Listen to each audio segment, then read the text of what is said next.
Well, hello there everyone and welcome to session 16 of Dragon Age Secrets. I am of course your lore keeper, your storyteller and your creator of tales for this evening, Oops All Brands, or World Tree Quest here on Twitch and YouTube. And with me today we have got 3 or 4 of my amazing cast.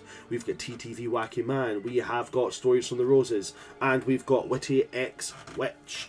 Jacklish will be joining us later on, but right now he's doing that lovely thing of being a nice, loving, caring partner and picking up his partner. And we love him for that shit. Do I have anything that I would like to touch on? Do I have any housekeeping that I want to do beforehand? I do actually. I am going to be at PAX Unplugged. I'm going to be running games at PAX Unplugged. You should all come and see me at PAX Unplugged. I would also I'll see you there. I'll see you there. I would also like to do panels at PAX Unplugged. But I don't know any panels at PAX Unplugged. So if you have a panel and you want an aggressive Scottish dwarf to talk on your panel, I would like to do that. Awesome. I'm glad we covered that. Moving right along, as the Muppets said. I don't have anything else really to say, so I guess I'll get right to the thin and skinny of it, guys. What the heck happened last session? I just need y'all to know that I picked a random page in my notebook and I opened to the exact page I needed. That's the best feeling in the world. It's as such a niche group of people that understand that joy. It's so good. But it's as a person who is a stationery collector, there's no greater joy than going, where's my notebook? Where are you? Ah, here is my notebook. Oh, now I have to hunt for that page. Oh, no, I don't. There's no greater joy. It's great. Yeah, I love it. Yes. But that doesn't answer the question of what happened. I love the silly way I write notes. It's so good. Shall we go again where Jess fills in the blanks? Sure. It seems to be working for us so far. Setting weapons in covert chest, posing as morticians. Lucette is our tranquil chaperone. Aldred is faking a language barrier. Slay. We hear screams, meaning someone is probably failing their harrowing. Oops. Peacock gets our tranquil chaperone away. Tira and Vitana, plus Aldred, dispatch two Templar guards, and we run off to find Lucy and her phylactery. Meryl and Aldred go for the phylactery. Vesa, Vitana, and Tira search for Lucy. We find her, and Tira goes to get her. Is very soft and sweet with her. Uppies. Meryl mana drains phylactery door. Super cool. Vitana finds the phylactery, and we boogie back downstairs. 10 minutes left. We put Lucy to sleep in the chest and get out of there with her and the Peacock. Back to Griffin Wing Inn, but the Peacock has been found out and betrayed, and we need to skip town. But the Peacock joins our party. Hooray. Well, yeah, that's a pretty great That covers way to it. say it. Yep. That covers it incredibly well. I love the little parentheticals that I keep putting in there, like slay, super cool, uppies. Now, I love it.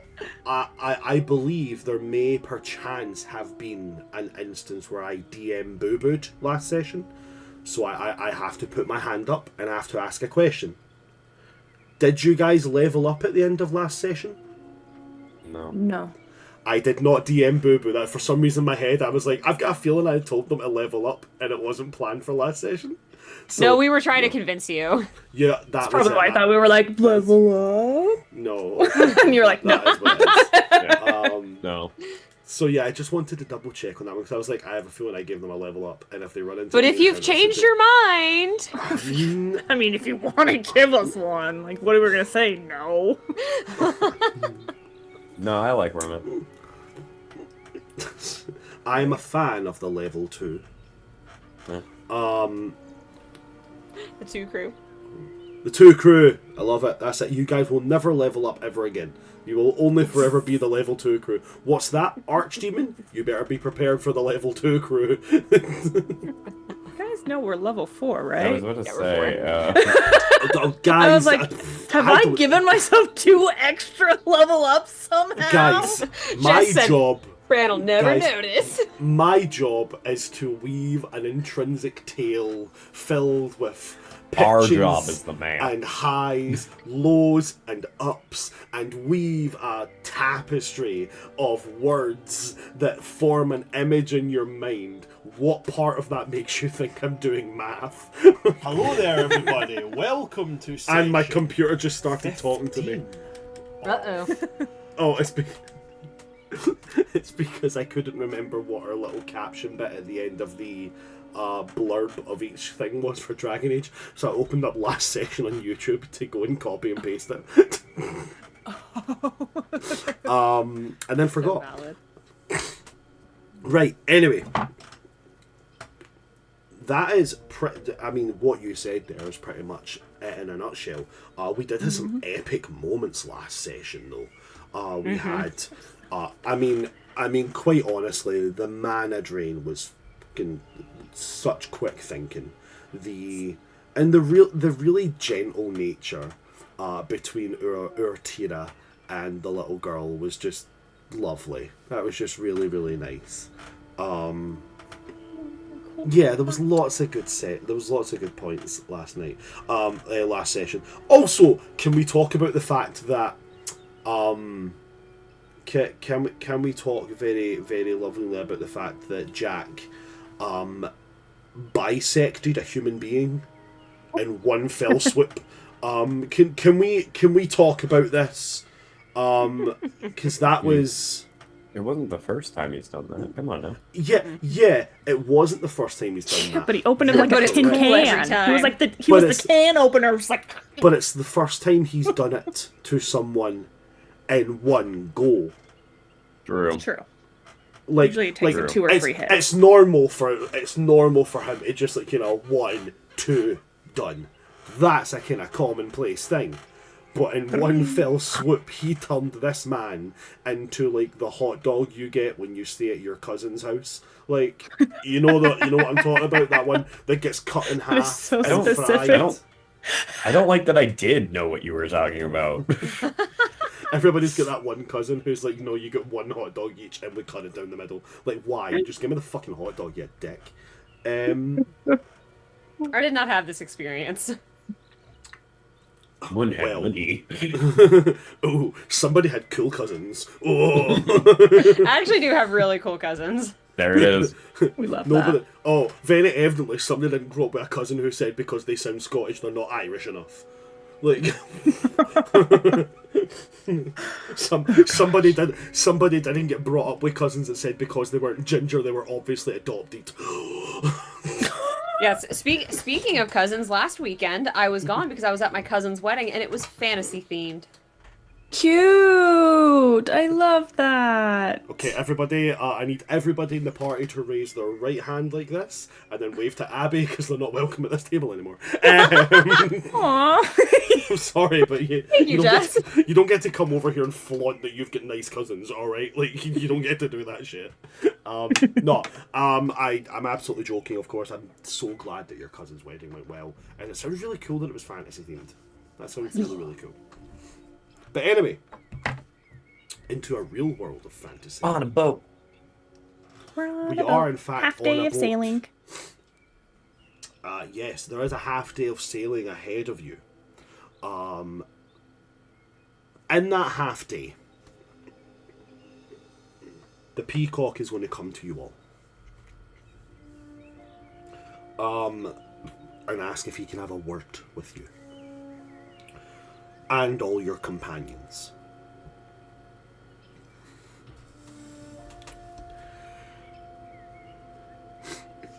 He, in this point of having a word with you, to discuss the situation, he is going to mention that... No, I don't know why I'm saying it. He's going to mention it. I'll just actually do it. You come into like the kind of shared space of the ship, like the place where everybody would sit, but you guys are the only people on this ship. So as you come in there, everybody's sat down or standing up really coolly behind a chair with their arms crossed, because you know this is Dragon Age, so there always has to be one person that does that. Of course. I've seen the cutscenes. If you're really, really edgy, you have a cup of coffee while you do it. Yeah, Veilguard, I'm talking to you. I'm really bitter about the fact I don't know why I'm so bitter about the fact that in a fantasy world they confirmed coffee exists. Like, I don't know why that gets me going, like, really? Coffee? Like, not even like normal coffee. He's really specific on the fact that he's talking about like a vanilla and caramel blended espresso. And I'm like, wait, fucking orange Starbucks. But anyway. The Peacock is going to look you all over and... Well, I'm quite pleased with how that all went. I don't know about you all, but I'd say rousing success. Very well done, everyone involved.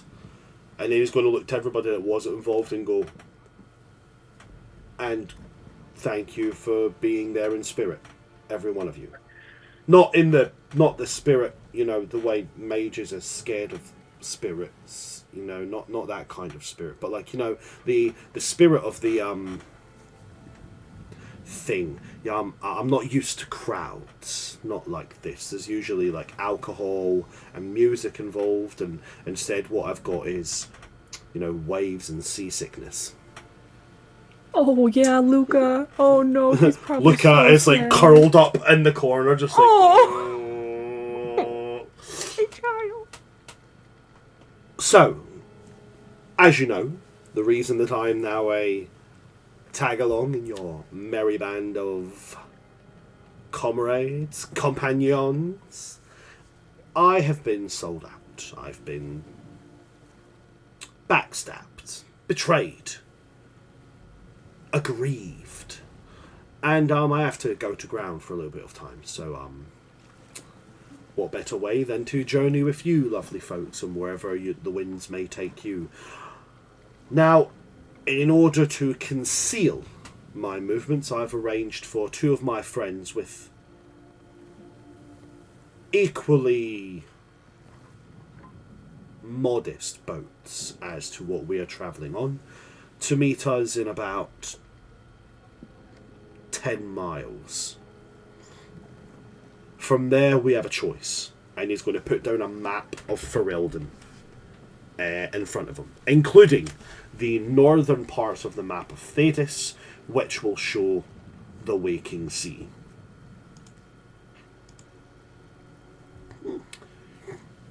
So this is what he puts down in front of you. Big full map of Thetis. Focusing in a little bit, we can see where we're marked up here in the northwest by the cross swords for the people watching at home. That is roughly where we are. So he will say, we have three options available to us. One presents quite a bit of an issue. The other ones present less of an issue, but more travel. He gestures from the Waking Sea route that you guys are on into the east. And he says, if we travel east, there is a port town that we can depart from. It'll bring us right into the trade routes, easily pulling us along into Denerim's trade space. I have heard rumours of some, let's say, wardens who like to wear grey in that area. But it's also very close to a certain Arl, who's not quite fond of you all. Looking to remove some heads. Quite a nasty bastard. We can continue the usual route, get off at Highever, but chances are they'll be expecting that.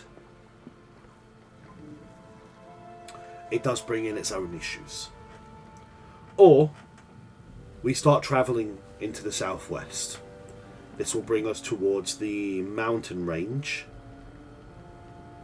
at which point our only real option to travel safely would be through the deep roads.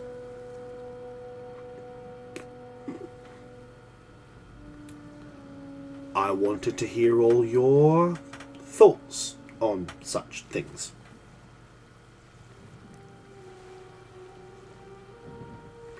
The moment the word deep roads is mentioned, Luca groans.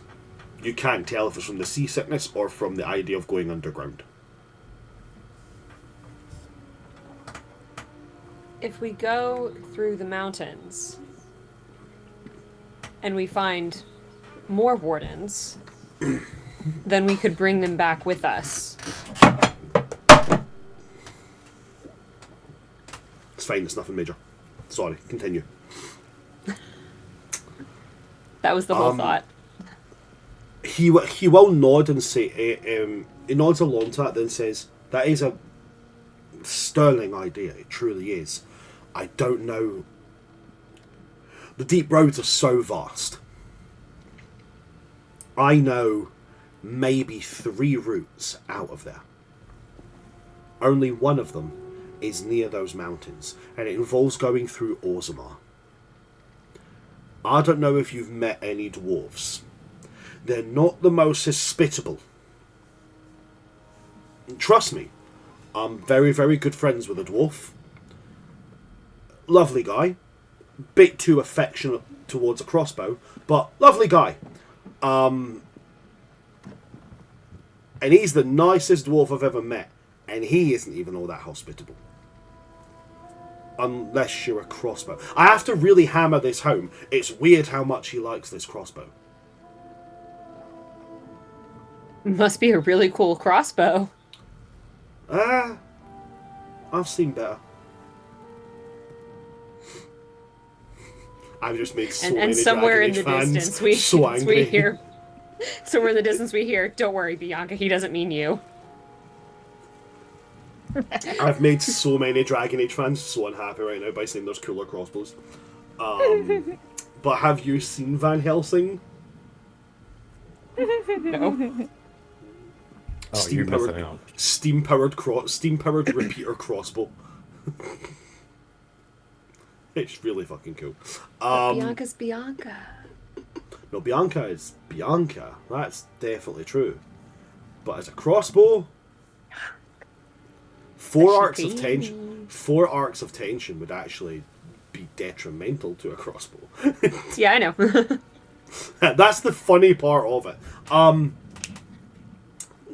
But yeah, so I mean, like he, as he confirms, he does know at least one route through the deep roads, but it does take you through Orzammar.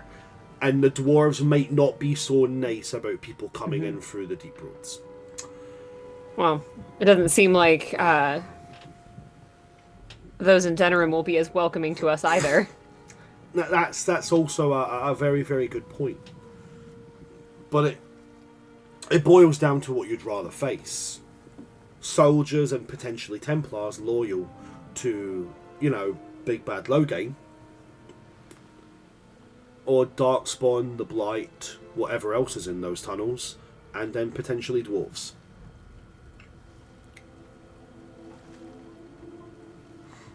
I look between the elves in the party and I go, dwarves. Personally.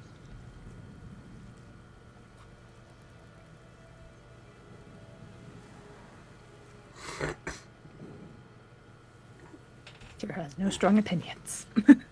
Never. Where you go, I go. Where you go, I go. Rowan looks... So I'll give you what all... I'm not going to make you roll for this one. I'll give you what all the companions kind of look like. Vitana seems excited about the idea of going through the deep roads. Like, that makes sense. Real damn excited.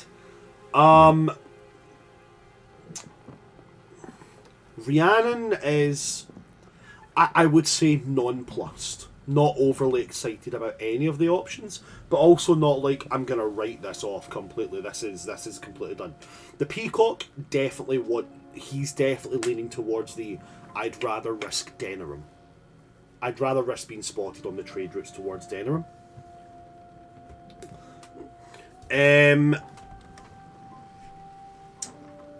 I guess Rowan's probably like, yeah, Denerim, my Templar brothers. Rowan's actually Can't wait to more sell on you the, out. Rowan's actually more on the side of Highever. He'd rather just go where they were going to go. I already Take your forgot that was an chances. option. That was an option, that's right. So it's Denerim going to the east, where you would get off at a port town, which is like right next to Denerim's trade routes, which means you might get spotted.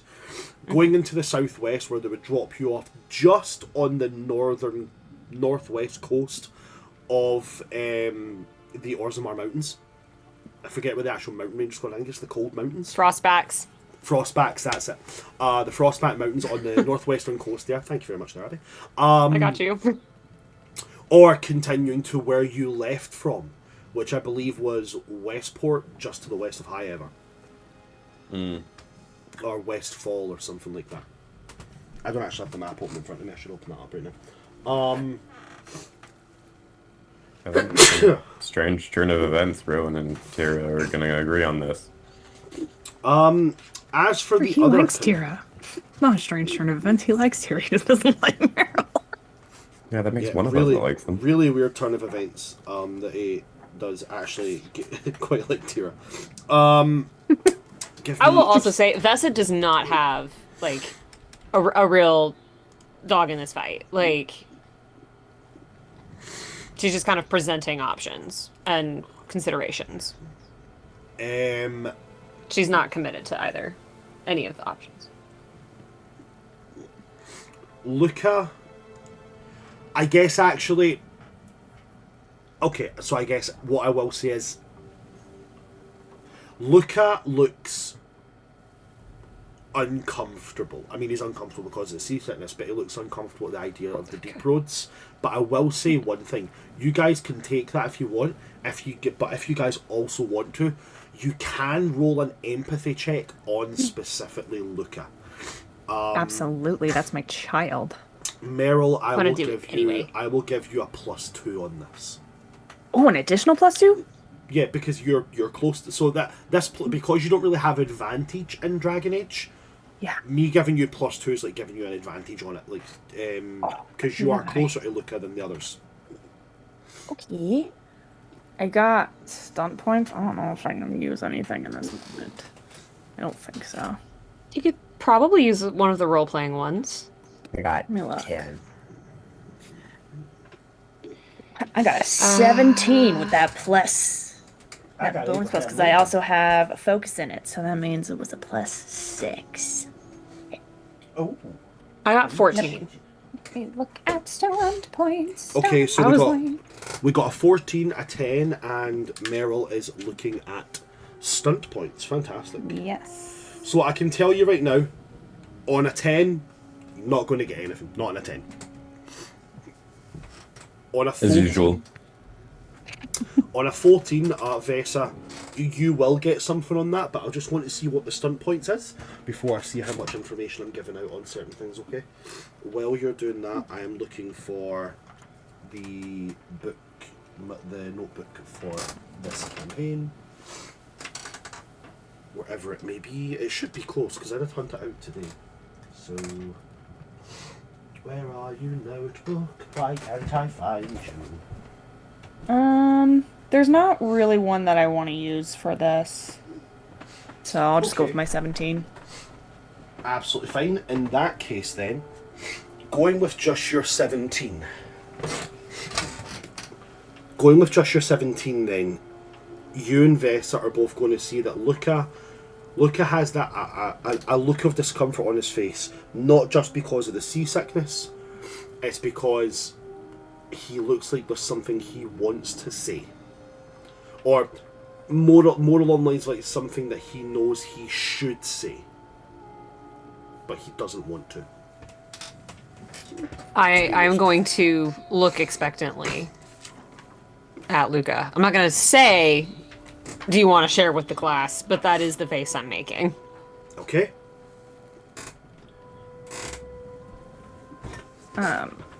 Since he's curled up in the corner, Meryl's just gonna go sit next to him and be like, he's kind of like sitting up in the corner now, but he's still very much like holding his gut, like he is. yeah. He's a sicky boy.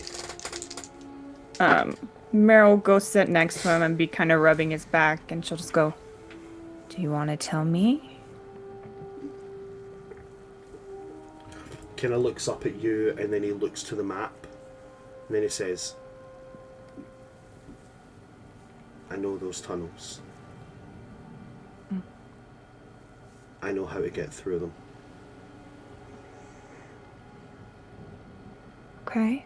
But do you want to go through them? No. But it's safer. He's going to gesture towards the eastern side of the map and say, "Metal men are dangerous." And then he points towards like Highever, and he's like, "Metal men might be there." And then when he points towards the kind of the western side of the map to the Frostback Mountains, he says, "No metal men there. Other things, but not metal men." Why don't you want to go in the tunnels?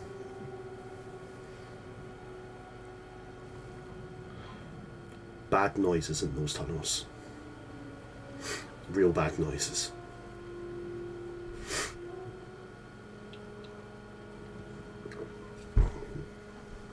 Okay, well, the two other options are still on there. I mean, we've seen Aldred split people in half who are in full metal armor, so, you know, yes, they're dangerous, but I feel pretty confident having Aldred around.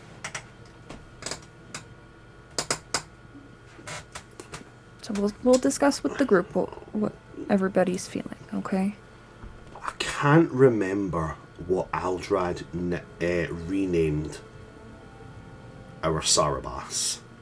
Was it Vitash? Tishath. Tishath, that was it. Because that Tishath. means calm. Yeah. Tishath. Well, Tishath, to give you the kind of roundup of the rest of the companions, Tishath seems more comfortable with the idea of facing something unknown rather than facing soldiers. He seems more comfortable with the idea of going to the mountains.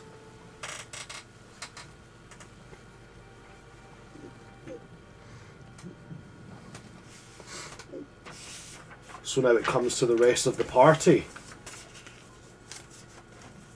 to decide what they think is the correct path to take. Okay. So far, in terms of votes of people who have strong opinions, you've got 2 for Deep Road, 1 for Denerim, 1 for Highever, and then 1 who knows the Deep Roads would be safer, and then Rhiannon, who's not. She just doesn't want to go to any of them. Not overly excited or traumatized by any of them. Yeah, she's just like, If she was going to have her choice, she'd be circumventing the entire Ferelden and going up the Waken Sea right into Tevinter. That's where she'd be going. Like, and we're not going to do that to Tiras. That's not an option. Maybe we'll be like, So- no. But it sounds to me like we have 2 options of wardens to find, and there are wardens in Denerim, and there are wardens past the mountains. mm-hmm.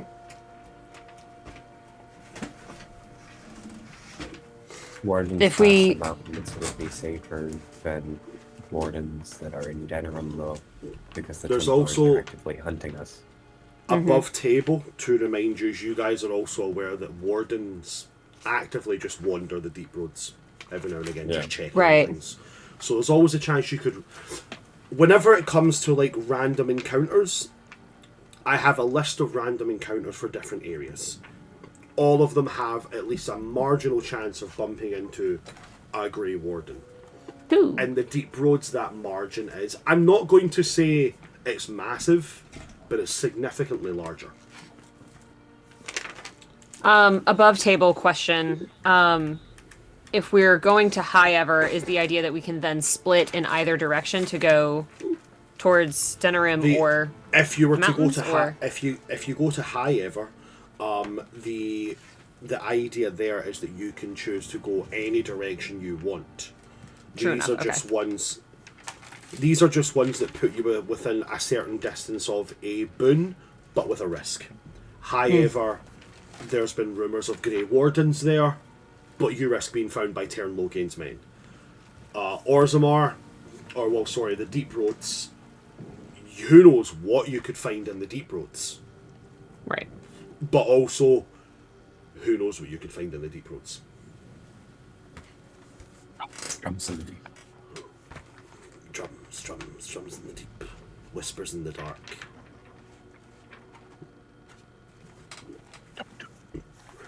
First day they come and then they run. Brood mothers. Yikes. Trauma! I know that poem. I've watched playthroughs. I remember the first time I heard trauma.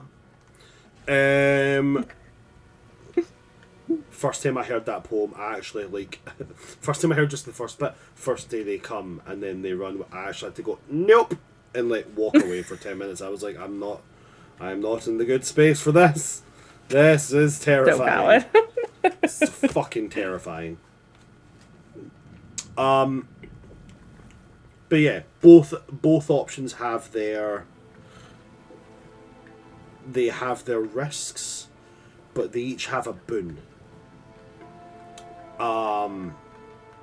Highever's just kind of you get there might be enemies, there might not be.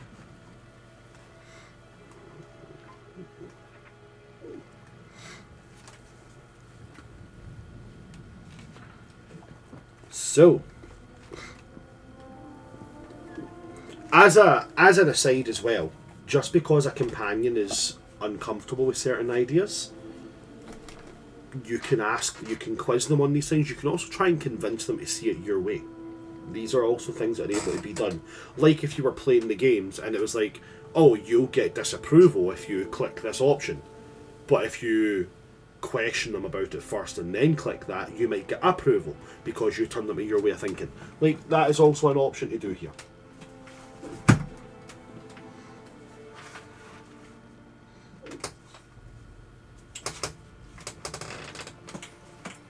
It seems to me if our goal is to find the wardens and not get our heads chopped off, the deep road seems the most efficient choice.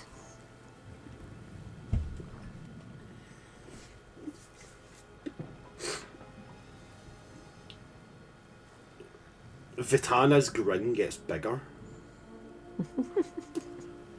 Rowan actively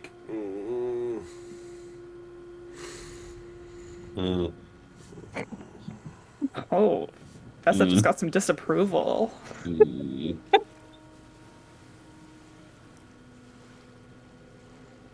But other than that, none of the other companions really react in any major way.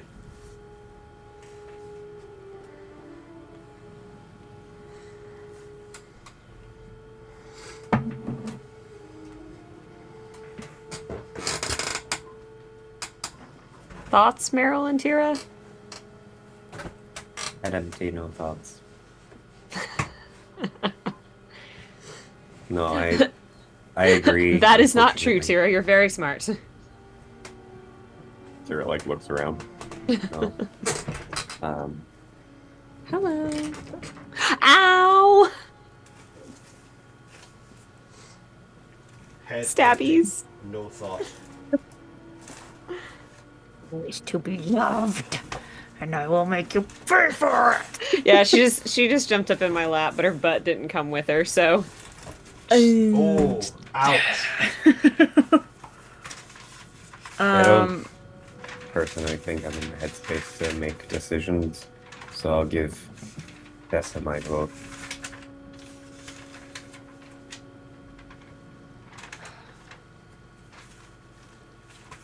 My child, though, he's scared.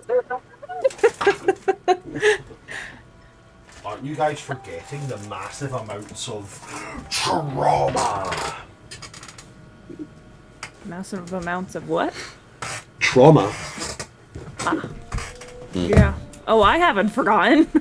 I very much remember the trauma this child has I been think through. some people have. I have not. I just don't care.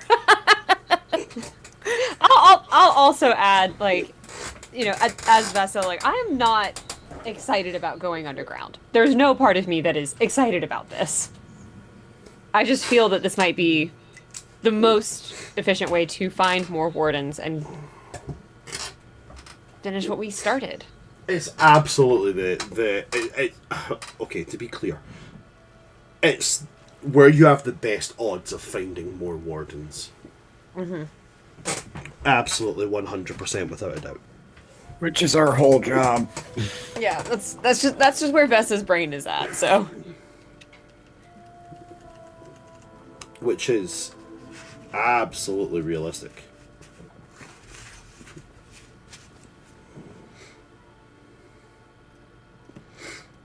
I think Meryl's still quietly talking to Luca is just going to be like, if we decide the deep roads, what can I do to help you feel a little safer when we go there? If we go there. Okay, because you asked that, he is going to look at you and he's going to speak in Elvish. Very quietly. How quietly? I was going to say, Tira and Vessa, I would say you guys can roll perception hearing to try and hear, but it's quiet enough that you would have to actively try and hear. As roll and let's see.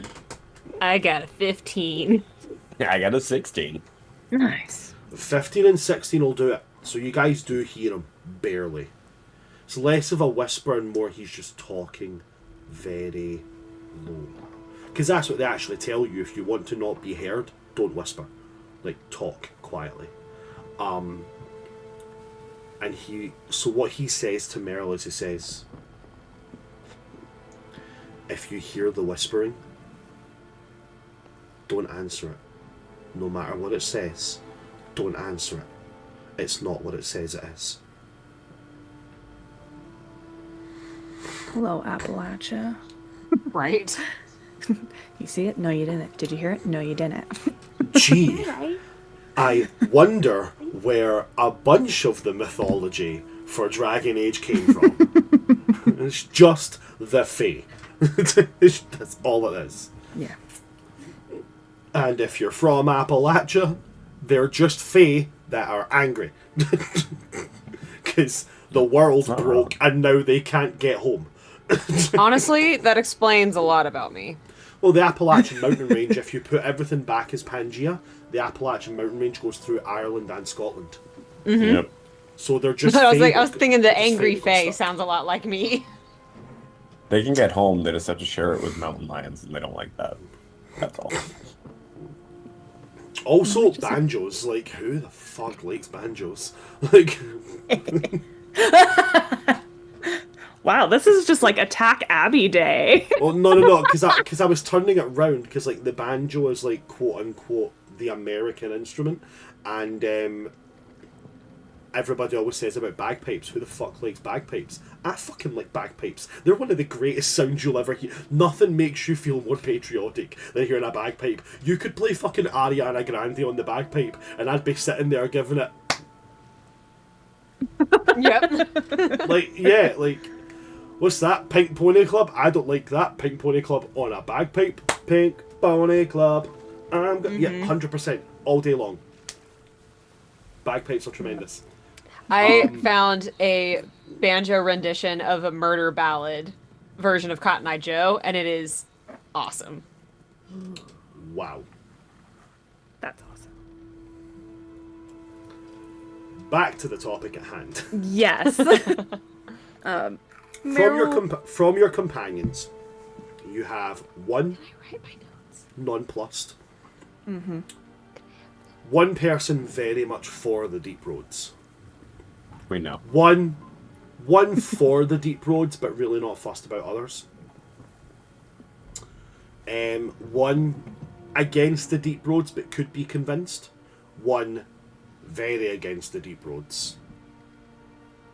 And one who is like, I would really, really like to do the safest one. It doesn't mean I like it. Oh god. The scales, not including characters, are leaning towards deep roads, marginally.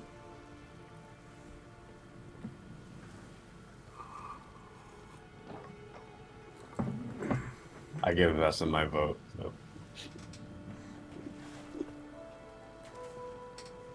We got Aldred! Who's got it? Who's got it? Who's got it? Oh. Hold on, it doesn't count because I'm not on the right screen yet. Aldred, you have Ah, wait, no. no. Oh, now it's you, Wacky. Wacky, it's you. No. I seen it as wacky, and that's why I did. That's why I moved it straight away. You will not befuddle me. Again. I got you once. You got me once, my friend. You shall not get me again. Hello there, Aldrad. You haven't missed all that much. We're We've just been voting. talking. Oh, we're voting. Oh. We're Yeah, voting. we're making, so to give Who's you a gonna bit to die? catch up. That's exactly it. Somebody has to go. Got too many it mouths. It can't be Aldrad because then who would swing the sword? So Exactly. But we have So like 8 narrow. mages, so no, we have so basically the Peacock has informed you that in about another 10 miles, 2 other ships that look exactly like yours are going to meet you in the middle of the little jaunt of the waking sea. Okay. From here, because he's basically been backstabbed, he needs to cover his tracks as Backstabbed, well as betrayed, aggrieved. backstabbed, betrayed, aggrieved, aggressively aggrieved. But because of this, he's decided that it's best to cover his tracks and your tracks. That there are a couple of directions you guys can travel in. Number one, you can just keep going exactly the way you were going back to just west of Highever, which is where you came. You'd go back to where you came from. Yeah. But there's a chance that they'll expect that. So there might be some resistance waiting there for you. There's also the chance of sailing to the east and landing at a port town, maybe a couple of days more travel along the coast. That would take you Denerim, right? That would take you close to Denerim's trade routes, so a high possibility of being spotted by Tern Logain's men. But the Peacock has also heard rumours of Grey Wardens near Denerim. Okay. The other option is sailing southwest to the northwest coast near the Frostback Mountains, getting off there, and then travelling through the deep roads. The plus side to this is, one, Grey Wardens are known to walk through the deep roads, so you've got a higher chance of bumping into them there than anywhere else, and also you could find all kinds of treasures in the deep roads. The downside is a lot of nasty things live in the deep roads, number one being Darkspawn, and also whatever the fuck the whispers are. well, yeah, that comes in with the nasty shit in the deep roads. Luca has said that when it comes to the deep roads, he knows a way through, but those particular areas of the deep roads are dangerous.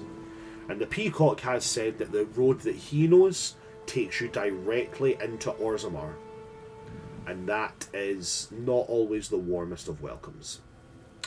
So your options are deep roads, possibly be spotted nearby Denerim, or go to Highever and hope for the best. And so far, conversation that's been had is Vessa's rooting for deep roads because efficiency. And a lot of people are like, do we have to? Yeah, so Vitana's like, yay, deep roads. Rhiannon's like, for any of the options. Peacock's like, I would prefer Denerim, personally. Roan's like, Highever, please. Luca's like, I'm uncomfy with the deep roads, but I also don't like metal men, and the other two routes have metal men, and I can maybe get us through there, but there are whispers, and you don't listen to them. Don't listen to the whispers. They're not what they say they are. You heard it? No, you didn't. And then Tishath is like, I'm more comfortable facing the unknown than facing soldiers, and that would be the deep roads. So that's where. Just so you guys are all aware, if you choose the deep roads, we actually swap system and we start playing Old Gods of Appalachia. Right. Just so you're aware. See, I need you to roll for. No, you didn't. Well, don't make the deep road sound more appealing. Come on. Go ahead and I know, make right? a Call of Cthulhu character sheet. Yeah. No, that's if you guys. That's if you guys go to Denerim. Uh-oh. So what system are we playing in Demons. Highever? Dungeons and Dragons. That's funny. Yeah, you laugh because D&D. You didn't let me finish. 4th edition. Oh dear. Hey, I've played 4th edition. It's not as bad as people say it is. I have not, It's and I'm not very good. curious. No, it's not good, but it's not like awful. It's not that bad, but it's not good. I have played 4th edition. I can tell you with some great confidence. It's horror. Like, Icky. okay, let me be specific. It's horror when you have dyscalculia. Yeah, So that's much fair. math. Like, I shouldn't need to be using like the hypotenuse theories for D&D. Like, I shouldn't be having to do that. Let's say of the 4 systems we potentially have to get to play here, it is the worst one. Like, That is very That is fair. That is a very fair. so that's the way I'm looking at it. I'm gonna make a very hot take comment, which I would say even D&D 5th edition is the worst of the 4 options. I've It's certainly the most basic. not played Call of Cthulhu, so I cannot make an informed decision. Call of Cthulhu is really good, but you just have to know that if you're in combat, you're doing it wrong. Yeah. Yeah. Also, anytime you read the dice, you're probably also doing that wrong. D100s are tricky. Yeah. I did a final girl horror Cthulhu at DragonCon this year. It was great. Hell yeah. Actually, My did friend Ashley an May ran it. It was Appalachia fantastic. Call of Cthulhu game one time. It was really fun. Appalachia is... I ran one about mermaids one time. Cool. Mm-hmm. Old Gods of Appalachia is so good. Well, to be clear, let's make my position clear. Jack's vote is for the deep roads because yay. But Aldrad. Altrad. You can split the party, guys. It'll be fine. Well, don't we also need Darkspawn blood? Mm-hmm. That would be a good place to get it. Mm-hmm. You are... Telling you, it's efficient. I was about to say you're I only have the one statistically more vial. likely to meet Darkspawn in the Deep Roads. It's statistically unlikely that you will not see Darkspawn in the Deep Roads. There might be significantly less because it is a blight, but there will still be Darkspawn. They might not be home. You could run into an Archdemon. Like, We could run into a brood mother. Who knows? you could. You might hear poems lovely. in the dark. Exactly. You That run would into a be- Balrog. You know... Oh my god, we So many crossed into the options. wrong Dwarven kingdom. This is a weird. This is a weird cave. Anybody else seen that mage with a grey hat run around with 4 children? Like... I heard people called it. Also, a who's the mine. daddy that's A with mine. them? Oh, That daddy that's running about with him is Boromir. Yes, exactly. You mean traitor? It's complicated. I I can fix will him. not have Boromir slander on my goddamn page. I think we're getting off track, folks. We've been off track, bud. Welcome to it. Fair enough. I think we got Sweet. off track the moment somebody went. So I'm thinking a Dragon Age campaign. I just need to point out that a lot of my like little jokey parentheticals start with the letter B right now. Because we have backstab, betrayed, banjos and bagpipes, and now Boromir. It's the five Banners B's and of the bagpipes.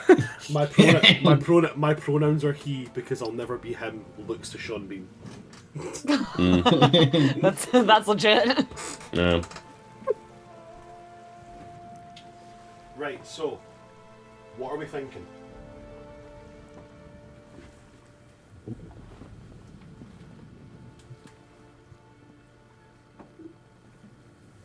What's the thoughts? What's the decision? Yeah, guys. What are you guys doing? What the fuck are you like? Deep Roads. That's my vote. That's 2 We've votes. got about 4 votes for Deep Roads right now. I think most people are in for the Deep Roads. Yeah. Yeah. Man, what a world we live in. That we're all Guess just we're like going this to play place Dark is. Souls. I was about to say this place is literally hell on earth. Yep. Let's And we'd go. rather go Let's there go. than We're be with opting the to go Templars, who are play- supposedly the holy men. Yeah, I know, right? Hey, we're At least opting to this play one's- Dark Souls, not Bloodborne. Bloodborne, that's such a good game, man. It is. Literally Bloodborne my is full tattoo right here. Bloodborne is a ridiculously good game. It's my entire forearm is dedicated to Bloodborne. So Like, I'm going to be real. I'm not a Souls-like game style fan. I don't like games where it's aimed to, where the game is tilted against you from the get-go. I'm not a fan of that style of play. But Bloodborne was worth it. Yeah. It's so Bloodborne good. was really, really damn good. Honestly, I think the only game that's tilted against you genuinely in the Souls franchise is 2, and that's because it's not very well made. Demon Souls? Even that. It's not tilted in your favor, like most That's for games. sure. But I would say the only one that is negatively tilted in your favor is Dark Souls 2, and not from its own design. From its lack of design, most of the time. But anyway. Anyways. Deep So Roads. that's 4 votes for Deep Roads. What were Okay. the total votes for the other 2, just for curiosity's sake? So if I'm looking at 1 it so correctly, far. 1 for each. Okay. Because then there are some people who are like, so I will speak on it officially. If you guys are saying, if Vesa is saying, I'm voting for me and Tura, and I say Deep Roads, Meryl, what's your vote on it? She, again, like, she's like rubbing Luca's back and everything, and she, speaking softly to him, is like, I think it's gonna end up Deep Roads, but we'll all stay together, and we'll take care of each other, and we'll get through it, okay? He will nod. Then she'll Make she'll promises throw for her me. vote in for Deep Roads, because that's Okay. the way it seems like it's going anyways. So Aldrad?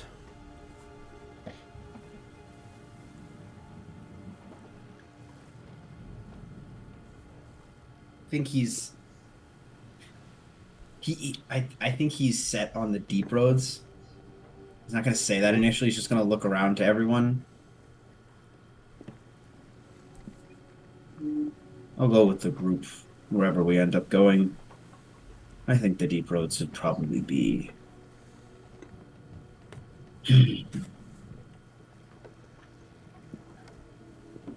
What's the word Jack's looking for here? Radars don't exist. Radars don't exist. I was going to say the most under the radar of them all. Discreet. Discreet, that's the word. It'll be the most discreet. Conspicuous.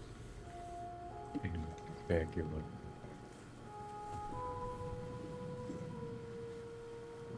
Okay. I think he'll.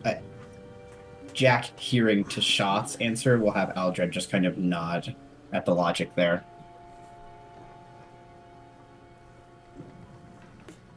So, as you all say that, Luca will nod to you, Meryl, and then go, I vote deep roads. I know the tunnels. I can find us a way through. I am going to glance over at Luca with just the most sympathy in my eyes I've ever had for him.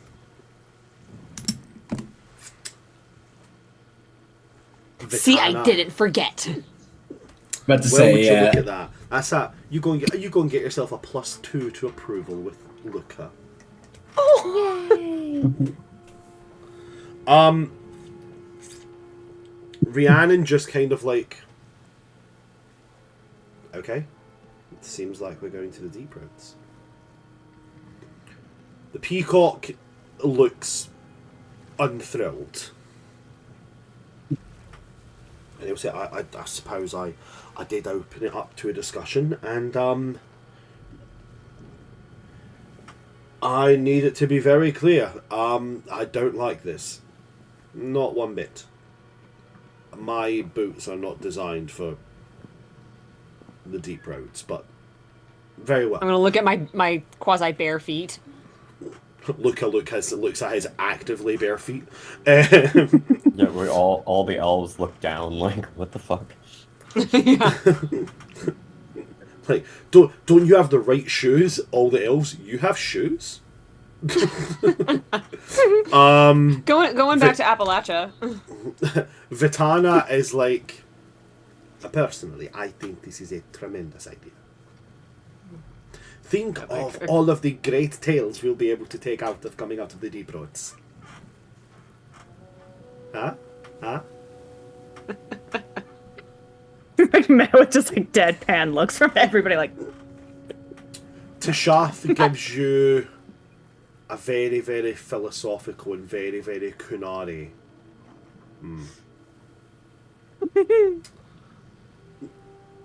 Aldrad responds with a, They go back and forth for conversation they've 15 had minutes. with each other. Rowan is going to look to Vesa,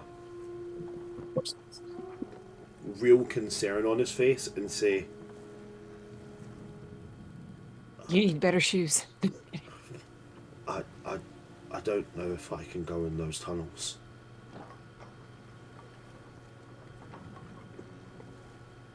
What makes you say that?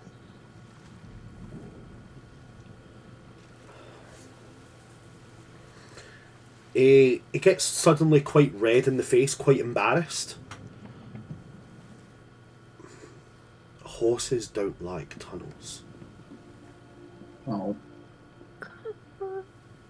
Good point. And Okay, but there are merchant routes through the deep roads. There are merchant routes. There are indeed. So we could I- still protect Cuthbert. If I were walking, my vote would be deep roads. It makes the most sense. I know that. I can't risk Cuthbert. I don't want to put him in harm's way. And I've seen trading caravans come out of there, and I've seen wagons roll out of there dragging half of a horse behind them. And it's just a very, very harsh truth that Cuthbert is ultimately within those tunnels something that will make us travel slower.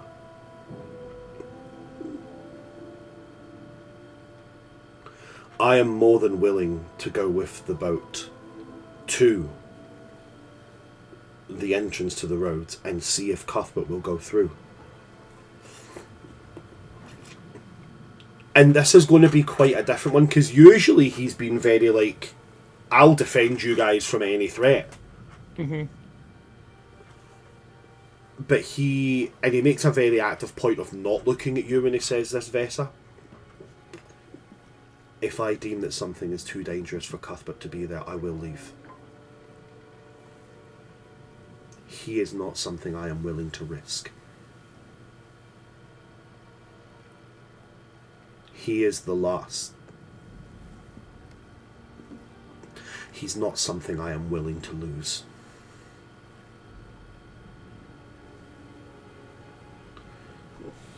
I understand.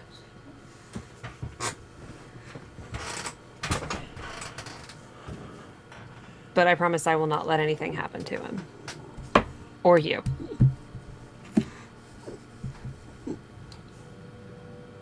On that, Vesa, he will say to you,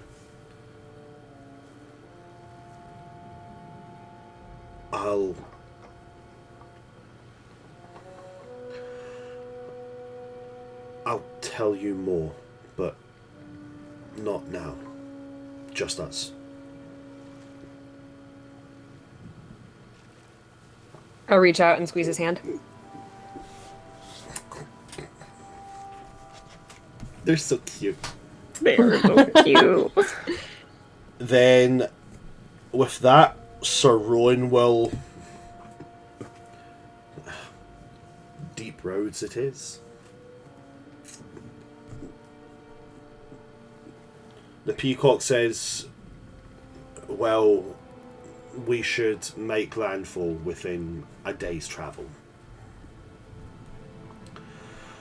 Get your rest. I have a feeling you're gonna need it. Especially because Meryl still only has 27 hit points. She has Jesus not Christ, gotten Meryl. a rest. Go to bed. Oh, she's fully gonna just pass out after. We're all Great, done. Bob. Everybody. Yep. Everybody. Okay. Cool. Pretty much. Just gonna find a little corner to curl up in and just pass out. Are you still And in just the rowboat? absolutely pass out. What The boat are we in right now? the rowboat took you towards like a merchant ship. A merchant ship. Okay, I was about to say. Got it. Made more sense. That makes more sense. It's not the largest of ships, but it's big enough to Didn't transport make you guys, and it's big enough to also transport your wagon as well as Cuthbert. So,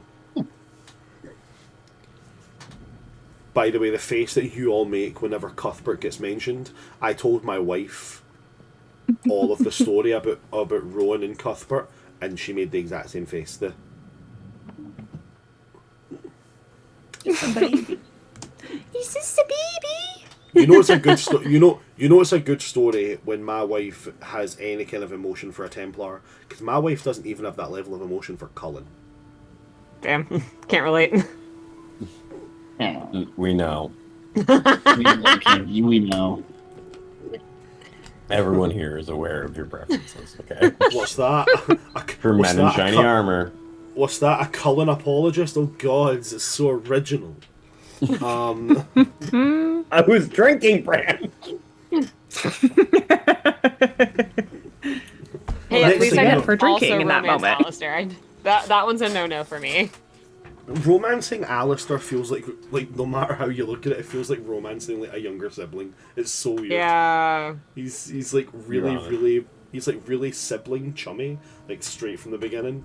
I feel like he's the He's only my person in the brother. entirety of Dragon Age Origins that you have to actually try to not be friends with. Like Yeah. everybody else You have can to have be like, accidentally. no. Yeah, you have to actively be like, I don't want to do this, but I know it'll piss him off. Okay, so you guys have got about a day's worth of travel. So it is night time right now. So is there anything quick that you guys would like to do? Now Vesa has obviously been told to have a conversation with Sir Rowan. Is there anything that Meryl, Aldrad, or Tura would like to do before going to sleep?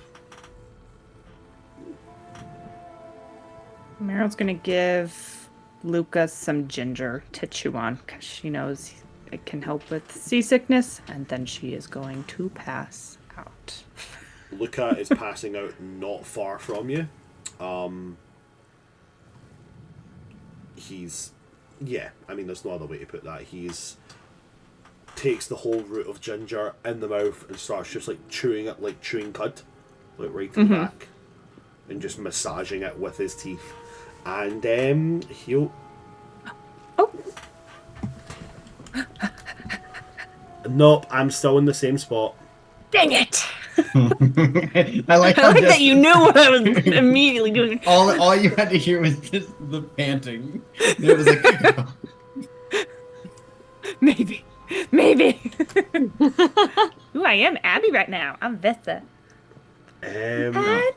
now, oh wait, now I'm Meryl. I swear I like Whoa. myself. I swear I'm competent. Okay, like, I swear. I like that I went for Aw. authentic by being like, I know Rowan. And then you're like, Like no. Character! No. I refuse. Oh no. I know! Oh no, they're disappearing. They're disappearing.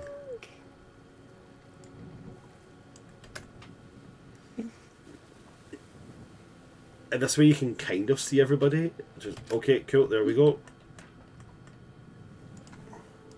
No. Oh, catching birds! Catching birds! No, Catching birds! I got it in there just in time. Got it in just in time. The Twitch is on a delay from what we're doing. Because I It is. am right behind it. Dang it! Jack. My Zoom just said go home.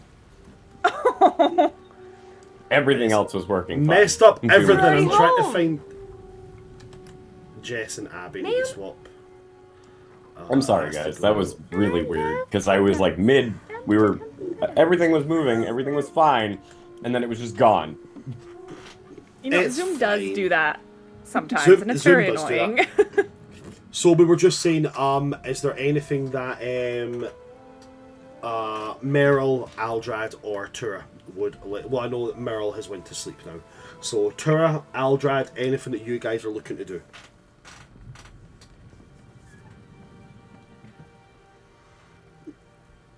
No.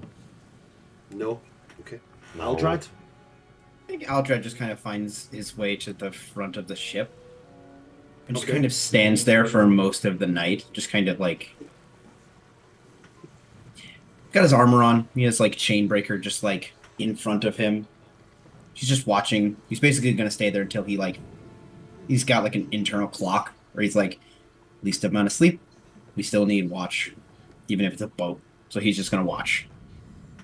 He's just going to stand up there and just kind of quietly listen to the rushing of waves. And I think this is the first time, or one of the few times, where he's just getting to listen to rushing waves without, and knowing that most of the people on this boat will be alive in a few hours. Because I think the last time he was on a boat with this many, like a big boat with this many people, aside from the thing that got to Jaden, was when he was in like a troop transport. Right, okay. Most of the companions are going to go to their places of rest. I would say Tashath comes out and stands with you. Maybe like an hour. But he doesn't Yeah. say anything unless you invoke a conversation. He just kind of stands there. And you get the sense that maybe not specifically the same thing, but the last time he was on a transport, other than being on the slaver ship, Yeah. was a very similar vibe. I think then Aldred will simply give Shot the silence that he wants. So he's just going to assume he might want something similar. Okay. Then, eventually, after about an hour, he'll just give a pat on the shoulder. And then he'll turn and go to like his quarters and go and get some sleep. I think as he's turning to leave, don't know that I should look this phrase up in Kunlat, but I think Aldred says something akin to like, you are valued here. Remember that.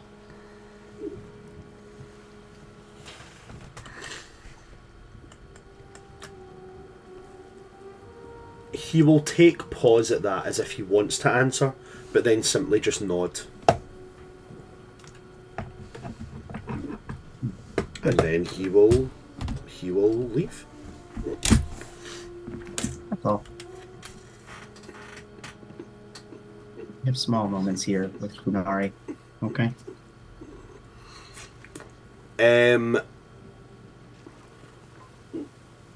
Rowan goes straight to the stables. Like, despite the fact he's got a room, he's taken his pack and everything and moved it down to the stables with Cuthbert. I would say at this part you've travelled with him long enough that you guys can all actively take note of the fact that whether you like him or not, Rowan takes better care of Cuthbert than he takes care of anyone. Himself? Like, oh, himself included. If he has, Yeah. if he has like a mouthful of water left, he gives it to Cuthbert. That's why Like- Tessa likes him. That's why. Yeah. It actually is. Yeah, I know. Yeah, that's what I'm opens giving you- the I'm giving you door. shit. Yeah, exactly. I felt bad being mean to him. He's just a puppy who loves his horse. He's just a little guy, a little horse guy. Vesa, do you have anything you want to do before you go speak to Rowan? If you want to go speak to Rowan, you don't have to. Yeah, but I do wanna, so. Do you want to go see my boyfriend? Yeah. Okay. I'm going to see Mama. Then you make your way to the stable area. Rowan is just in his like the kind of like thick woolen like leggings that you would wear under armor, a pair of just like soft leather boots, and a tunic top. As he's brushing down Cuthbert.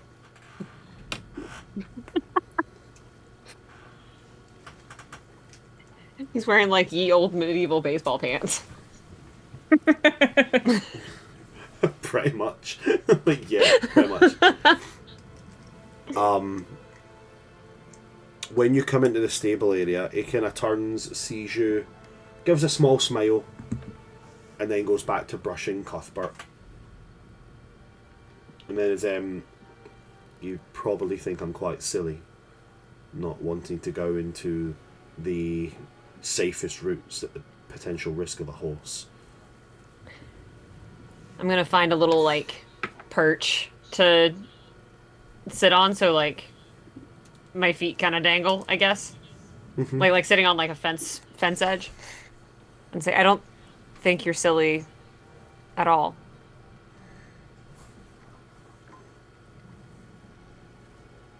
Sir Cuthbert is a good horse and is important to you. That makes complete sense to me. Any of the Dalish would do the exact same for our Hala.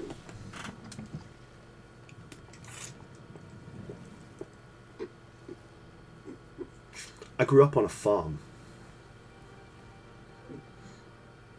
I tell everybody I was taken into the chantry at a young age, but it's not entirely true. I was raised on a farm. My parents had cattle. We used to have a lot of acreage for grazing, and we had a couple of horses. And when I was about 14, maybe slightly younger, maybe 13, my sister started to show signs of being magic.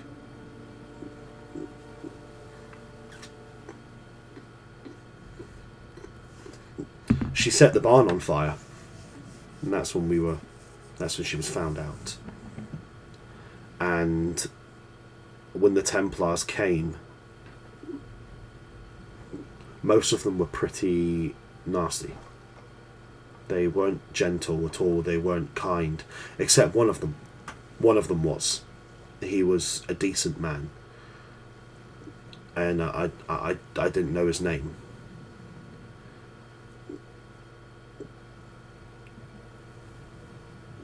But when we were leaving, he let my sister come and give me a hug before she left. And she said I had to look after her horse. And I have had him everywhere I go since.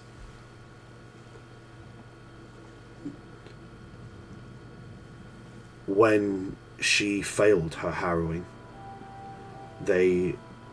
They don't tell you this, but what they're supposed to do is they're supposed to send their belongings back to the family. Any family they can find. There's supposed to be a Templar assigned to finding the family, but they don't do that. Most of the times what they do is they just burn it with the body. Could be tainted. And he seems to actually get... He's obviously emotional. He's talking about his sister, and you know that his sister was executed during her harrowing. But this time there's almost like a bit of anger. There's a bit of like venom and a bit of bite to what he's saying.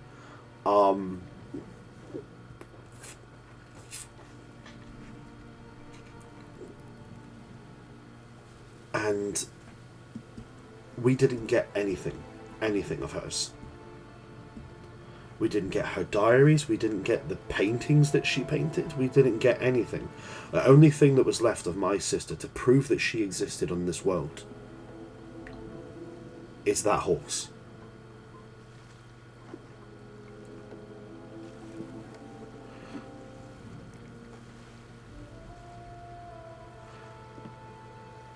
So I know it might seem silly, but it's not just a horse. And I need to know that I can come out the other side with him.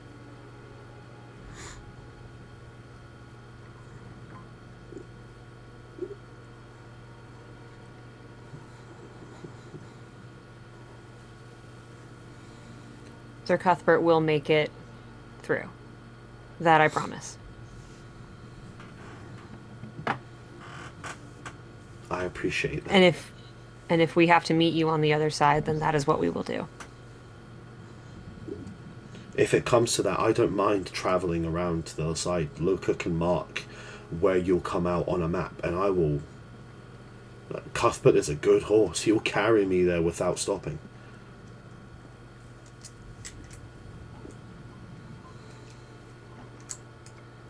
I'm running my fingers through Cuthbert's mane. Basically giving him little scritches because he's such a good boy. So to put in perspective as well, Cuthbert is not like a war horse. War horses are bred specifically to be big, but also lean.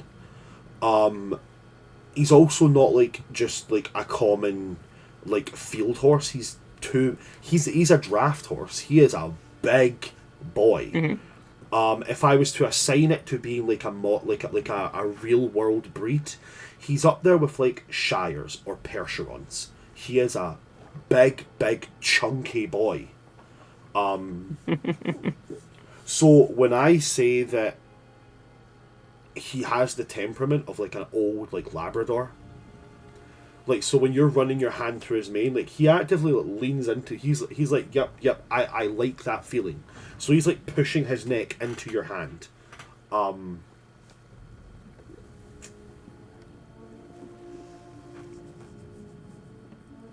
I make a dexterity for keeping balanced on this little fence perch?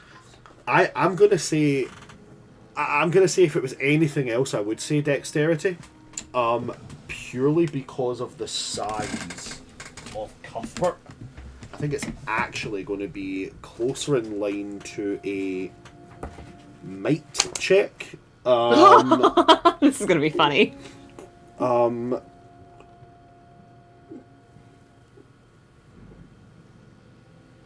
Yeah, I think it's going to be might more than anything.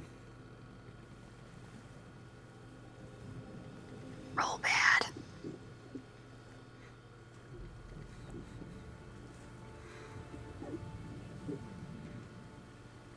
Right at 10. Right on 10? Okay. Cool. Right, let's see what Cuthbert rolls. Roll better. Cuthbert, knock her over. Let me move all of my notebooks, which I moved around to try and find the notebook. I'm just going to drop them there. The floor of this room's already a mess right now because I'm moving a bunch of stuff around, so do you know what? They can just add to the mess. Let's see. Okay, so Cuthbert gets a 12. So as he leans into that, he does knock you off of the little perch that you're on. Perch you're on. I'm funny. As he does that, Pretty perfect. I am going to make a roll here, which is going to be a 14, which is surprising. We went 10, 12, 14. I like it. The autism in me is pleased. Well, as you get knocked off, Rowan, making an acrobatics check, is going because he's standing bait. If you're sitting, reaching out to there, Rowan is like right next to that.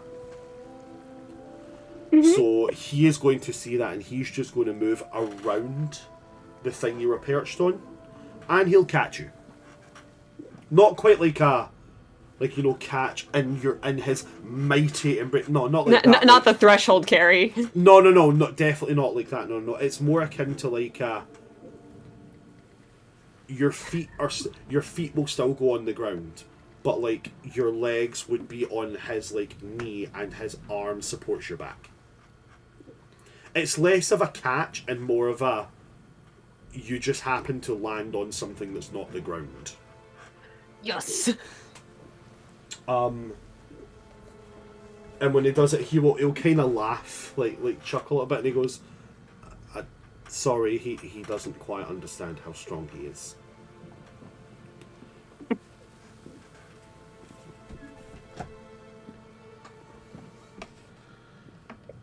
my god.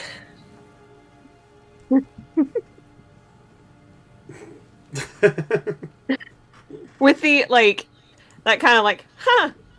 And she's like, that's okay. Like how in K-pop Demon Hunter Zoe's like, what's up? It's that kind of voice. She's like, that's fine.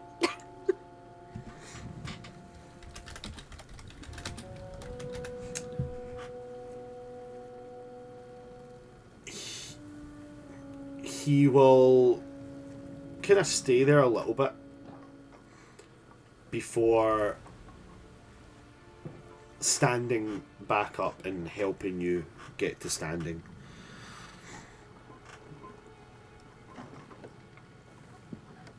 And then No, we won't. What? No, we won't. Vesa. So Vesa's just like holding on, like, nope, this is where I am now, and that's it. No, not quite. She's going to lift herself up and kiss him.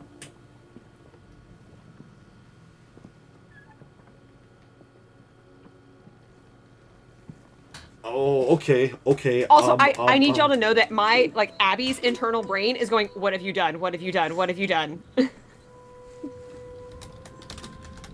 Okay, Right, okay, cool. Wasn't expecting, sorry. Give moment. Need dice. Roan brain not work. Brand brain going too fast. All things could happen. But Roan brain not work, so...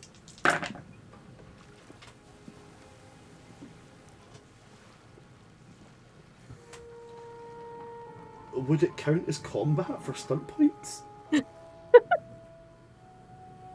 That's roleplay, baby.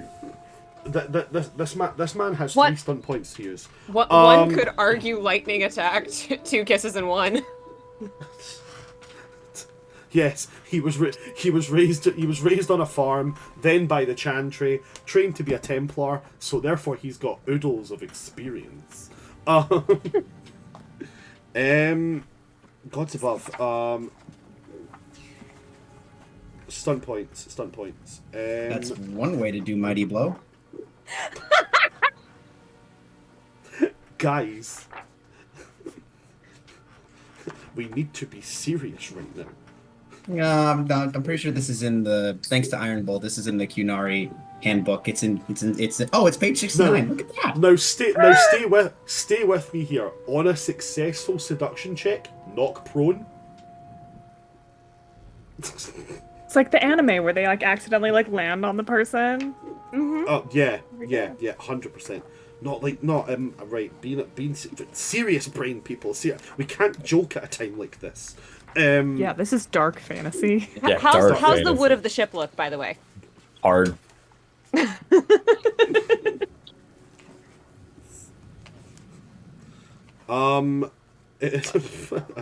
don't know how to answer right now.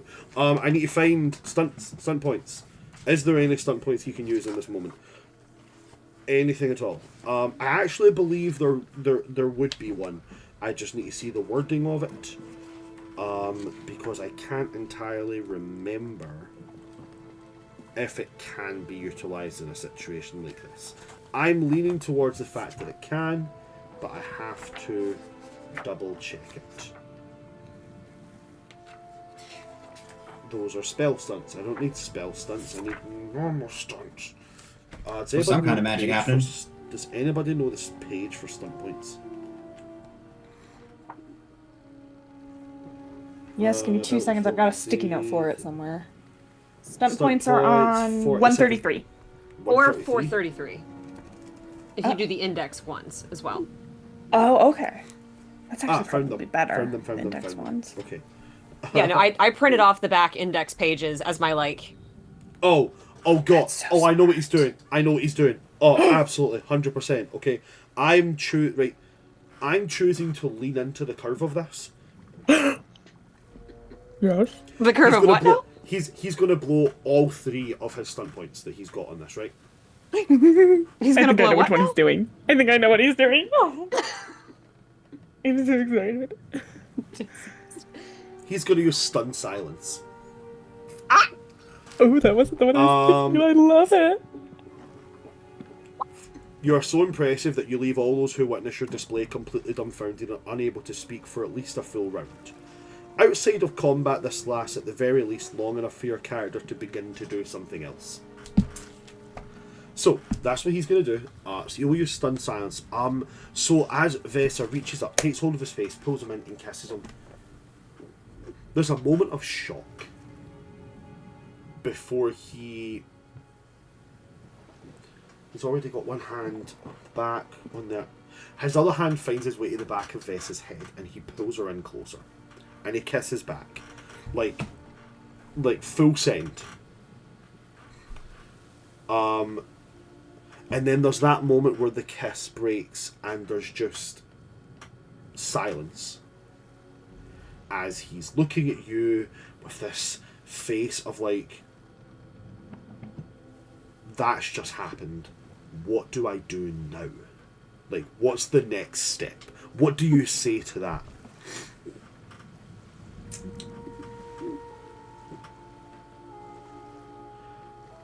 And in that stunned silence, because we're talking a good maybe 15-20 seconds of just looking at each other, and then he's just going to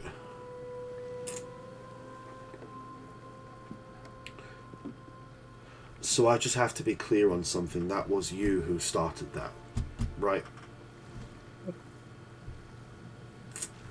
Yes. Okay. And I'm gonna kiss him again. God's sake, the stun silence was meant to be for you, not for him. Okay, cool. This time there's no hesitation. He kisses right back. There is like real passion in this. Okay.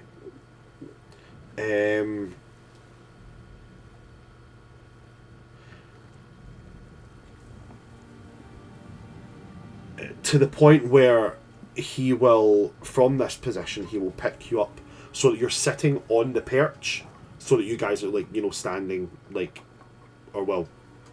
he's standing, you're sitting, kind of thing, and he no longer has to support. I'm familiar.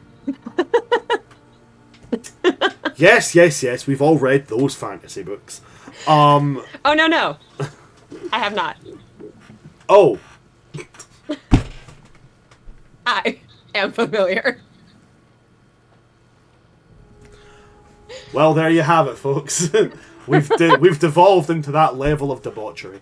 I thought this is what No, Dragon Age absolutely. evolves into. This is all the fandom seems to talk Yeah, about. there's no yeah. devolution. I love how if this was a Dungeons and Dragons game, this would be like, whoa, guys, come on, we're playing D&D here.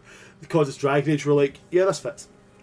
A dating sim disguised as a high fantasy game, yeah. It's absolutely 100%. At this point, I am going to say, I'm going to have to make a roll. I'm going to have to make a roll on him for something because I know something. I know the approval rating. I know where it's at. So I got a roll. He's not got a great shot, but... Okay. Oh, alright. Okay, fine. Fantastic. Cool. Yeah, whatever. Sorry, don't make me while I just rant at my dice because they're just doing shit. So he's gonna try his best here. And as you guys are, you've fallen into the kind of comfort of kissing at this point. Mm-hmm. He's pulling you in close, you're responding, that kind of stuff. So he, at some point, is going to break the kiss. Now imagine when he does it, one hand is probably still on your lower back, but one hand is like cupping your face. And he's going to... I don't know the right way things are meant to be said in Elvish, but I need you to... And he's doing that thing where he gets tripped up over these words. And then he just... I don't think I've ever cared for anybody quite in the same way I care about you. And I'm not saying it's, wedding bells and reading the banns or anything like that, because quite honestly, it would be ridiculous because we have known each other for what, like 2 weeks maybe.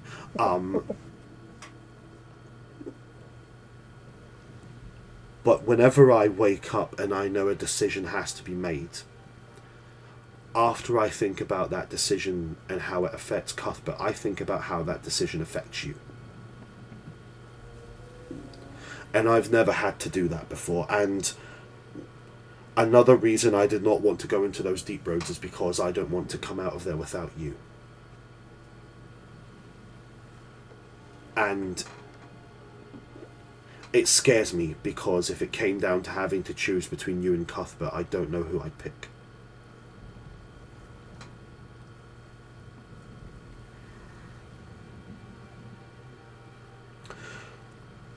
All I know is that it might be stupid and it might be ridiculous and it might be completely unconventional and it might be a ridiculous thing to say even though it's only been 2 weeks, but I don't ever want to go a day without you being there.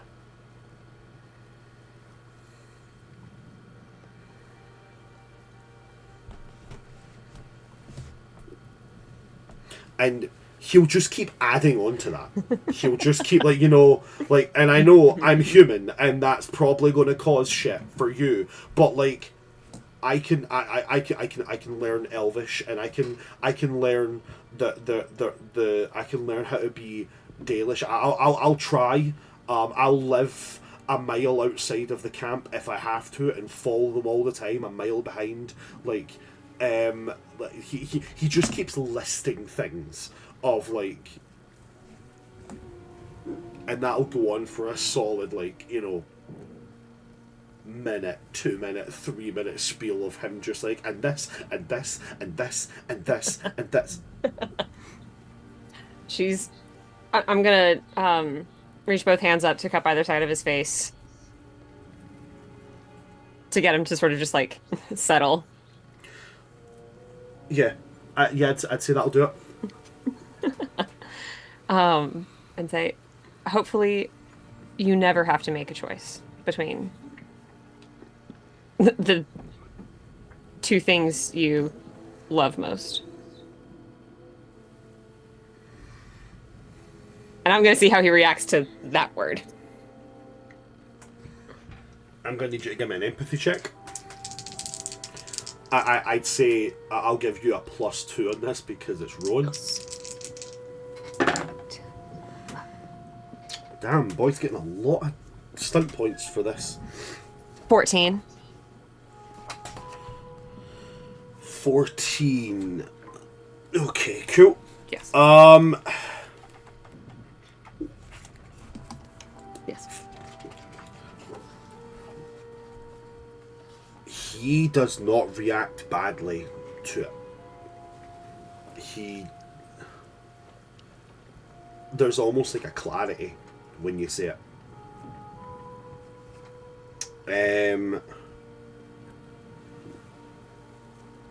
And he is going to, on that, he's going to choose to use some stunt points on his next check.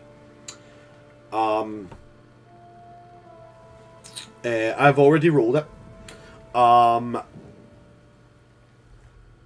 He is going to... I need to double check the particular wording on this check, because I think this check is the right check. But I just want to make sure that it fits in this situation. Because I think it does, but it also might just be a very, very particular thing. So just bear with me. One brief little moment, please, folks. Gives me time to catch up on my note writing. Communication. Okay. So, okay, cool. So it's not what it immediately sounds like, which is what I was worried about. Okay. So he is going to make a... It is going to be... So it's a seduction check. But it's not... Seduction just is described as, you know, making moves in the game of love. It's not specifically about, you know, making the beast.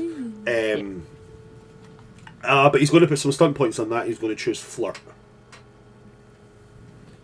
This man is going to make the attempt. Choose one character who is present and immediately make an opposed. Communication, seduction versus willpower, self-discipline. I need a willpower, self-discipline check from you.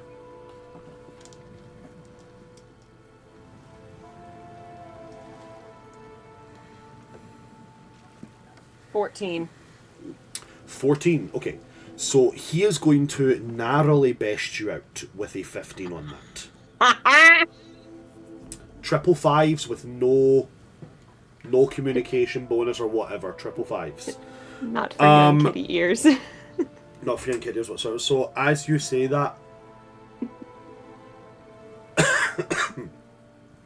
he will step closer. So at this point there is... The only thing between you both is air and opportunity, and there goes the air. And I'm all out of air. And he will say,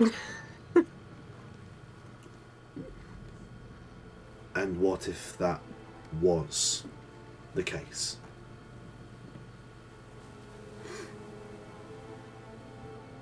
I'm gonna be so honest, I forgot what I said. So you said to him that There was the I hope you don't have to choose, right? yeah, I hope you don't have to choose between the two things you love most. Yeah. And he's going to look at you and say, what if that was the case?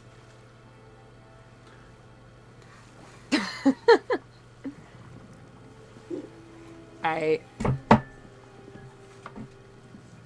think that's your choice to make. And we'll have to cross that when we get there. I don't think it's something that I have to cross. I think I've already crossed it.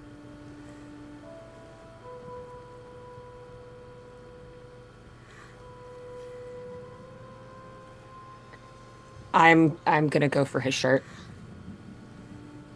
Okay, so at this point, the way that comes in, you did lose on the flirt stunt. So if you win, that character becomes enamorous with yours, assuming a gender preference compatibility. What this exactly means in the moment is down to how it might play out or fall apart. In the long run, is up to the GM or the player if this stunt point targets a PC. So this is down to yourself. And it depends on how to continue that. I think so. You've said you're going for his shirt. I think it's fairly obvious where that is kind of leaning towards. So in that case, I think it will be he allows the tunic to be removed before if we picture it as if it was a Dragon Age game, the camera panning backwards to him going for the straps of your armor. And then a horse conveniently steps in the way, and we go to a fade to black. It's very Black Walls romance scene. Yes. Oh, very much so. Yes, yes, very very much so. But then in that case, I believe that's everybody had their sleep, or that's everybody now. Did sleeping. we? Okay, people are going to bed at least. And that brings us directly to our... Well, actually, we're a bit early, so we've been playing for about an hour and a half. But I think that's a good place to bring us for a rest, bring us for a break. And then we come back after our break with the new day and a day of sailing before we reach the deep roads. So people do not go anywhere. In that 15-20 minutes, I am going to say that my players can level up. So We can. Yeah. If only we knew that boinking was the way to do it. I'd be doing it all the time. Okay, this is how we have to do it. Oh, Jesus. Everybody Okay, wait. find a companion and just get down. Like, that's how you get the level. All right, y'all. Peacock's gonna survive. Peacock's done for. Don't go anywhere, folks. We will see you in 15-20 minutes, where we will be level 5. Don't go anywhere. We'll be right back.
Hello, everybody. We are back, and people have moved around us because y'all turned off your fucking cameras.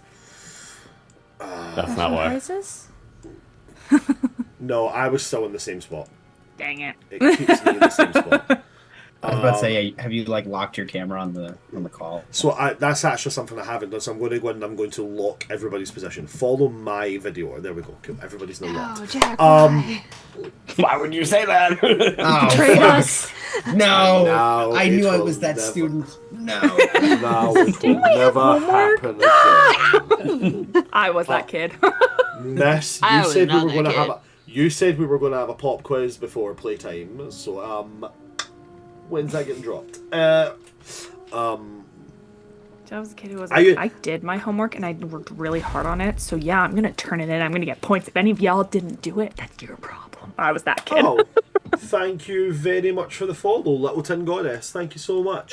Hello. I was very much the kid who was like, don't mention it, don't mention it, don't mention it, don't mention it, don't mention it, don't mention it, don't do it, don't do it, don't do it. But I also had a teacher who, when somebody went, sir, you said you were going to be given us a test today, and the teacher went, what's wrong with you? Like, we had a teacher be like, yeah, I'm going to give you homework this weekend, guys, you need to do it, exams coming up. Then somebody would go, sorry, you didn't give us the homework, and he would go, mate, come on, like, what you That's a doing? good teacher. Like, don't make me have to be a dick. Right, so we open up on a new day. The weather is easy. There's a bit of wind, nothing major. Enough so that you can hear it as it whistles through and it sneaks into the creaks and crevices of the ship, but not so much that it makes the ship unbearably cold or anything. It's warmer with a buddy. Well, I'm I'm sure going to it's take. steamy in I'm there. going to take that as volunteering. We will open in the stables. Oh no. Oh yes. Cuthbert is Oh, traumatized. yes. Vesa, what do we see when we open up on the stables? I feel like we're snuggled up and sleeping in. Oh, Okay. cute. Awesome. So, still sleeping then? Awesome, fantastic. Sleeping in, then that's all we need from that. If they're sleeping in, that's fine. But They what were this up kind of does, late.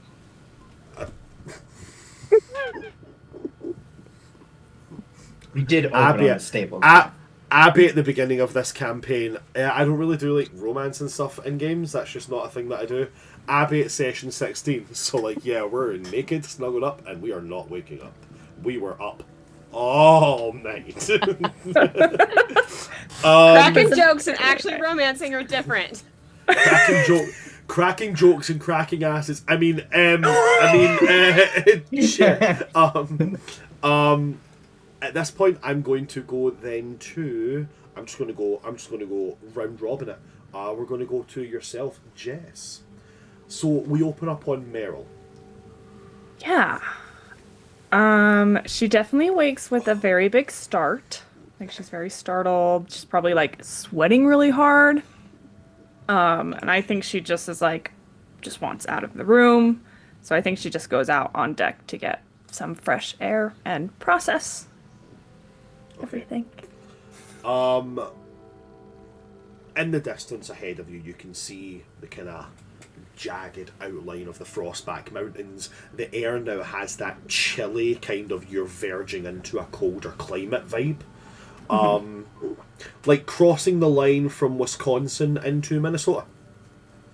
Ah. I can also like, yeah. Oh, wow, I get it now. that was a shockingly vivid description. Well done, Keeper. Two states. It's almost like it's almost like I've been to both those states and I've crossed from one of those states into another state.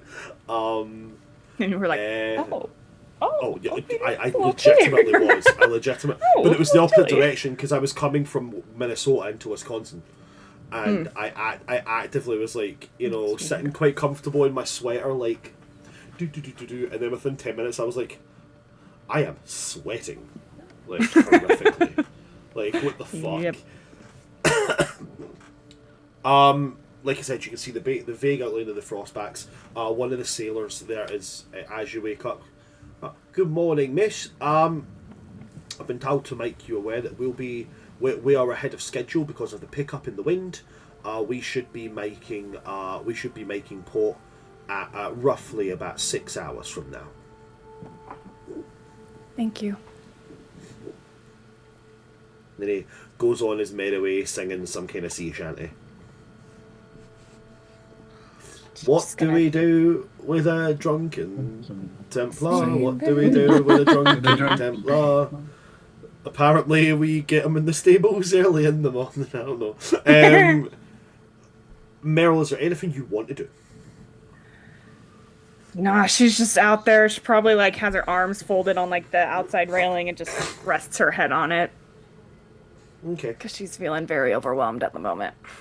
Okay.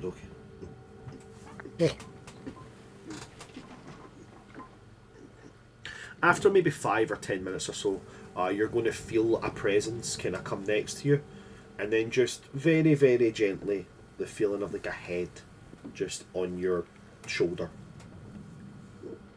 As Luca's going to come and join you. Obviously, it was Luca. So as I was going to go, yep, and then you turn around and it's Vitash. Just like right. No, it's Luca. Luca is going to come and join you.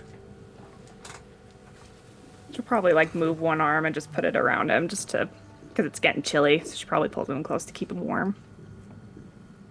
I'm actually going to need you to roll me something retroactively. Oh, okay. I would like you to please roll me a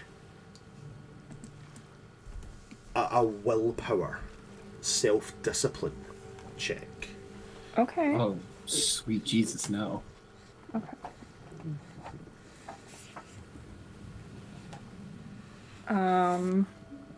Oh. So that's 2 1s.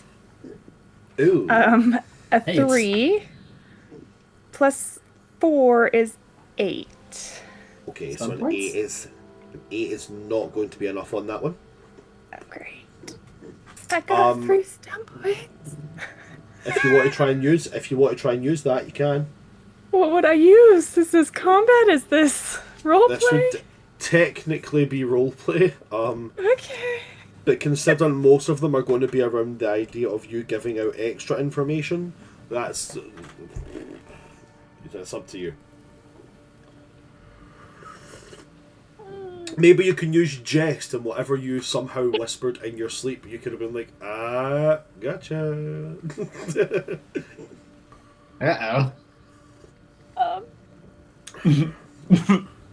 You know what? Just because I think it'll be funny in terms of giving information, I'm just going to say, and another thing, so she's going to give away 2 things in her sleep. Because I'm mean to her. How do you do this to your own characters? Okay. I'm so mean to my characters. I love it. Okay. So, in that case, as you put your arm around Luca, Luca is going to... Are you okay? Yeah, I had a bad dream. That's all.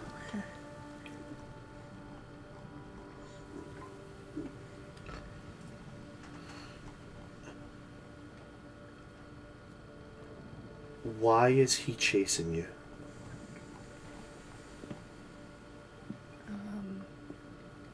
Why is who chasing me? Your father.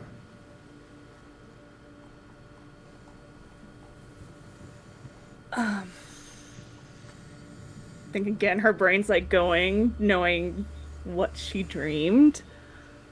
And she's just like, I guess that's what fathers do when their daughters go missing.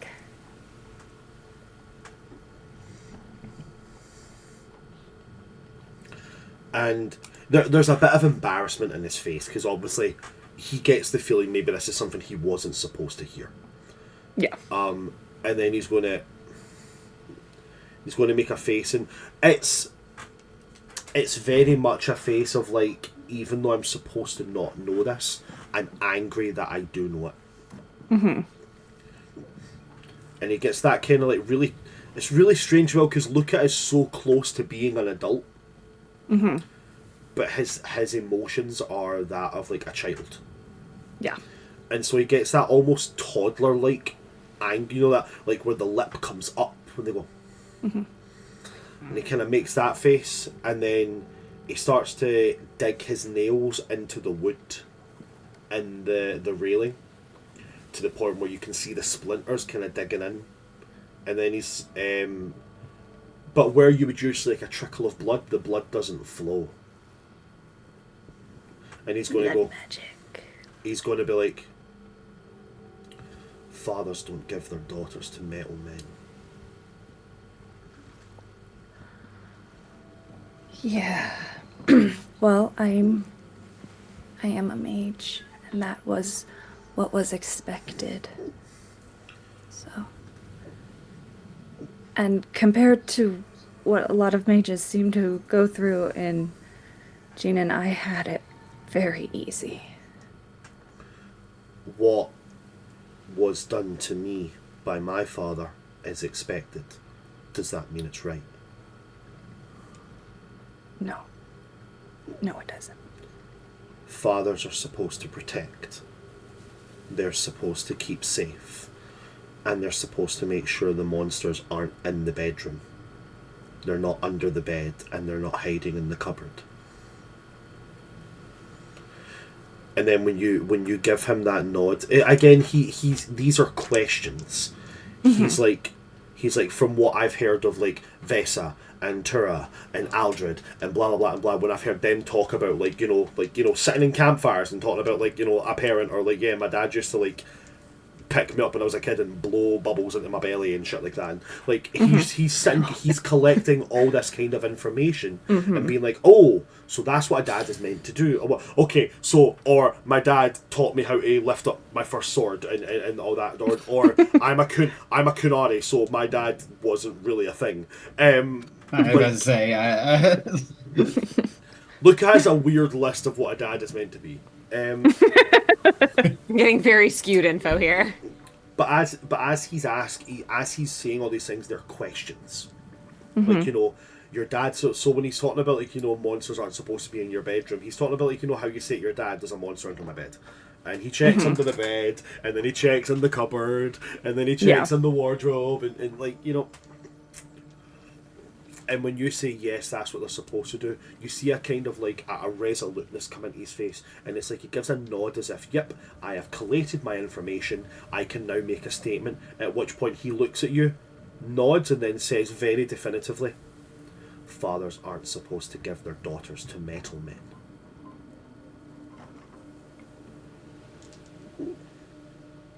No, they're not. And then he puts his head back on your shoulder. And she'll just kind of, like, kiss the top of his head and just rest her cheek on top of it. And again, just kind of hold him to keep him warm.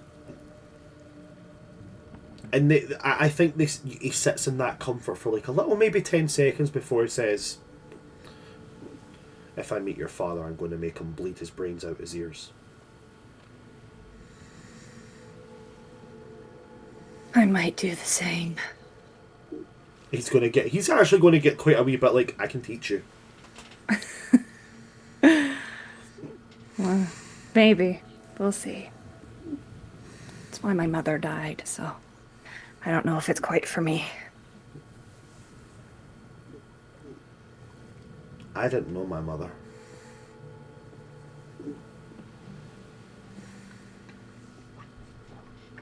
Well, I'm sure she would have very much loved you. Because I think you're wonderful. She was from a different clan. She wasn't from... She was from a clan that lived in the forest. My mother, too. My father didn't come from the same clan, though.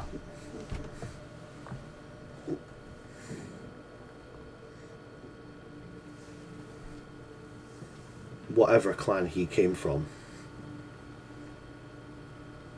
he was wrong. He was wrong about a lot of things.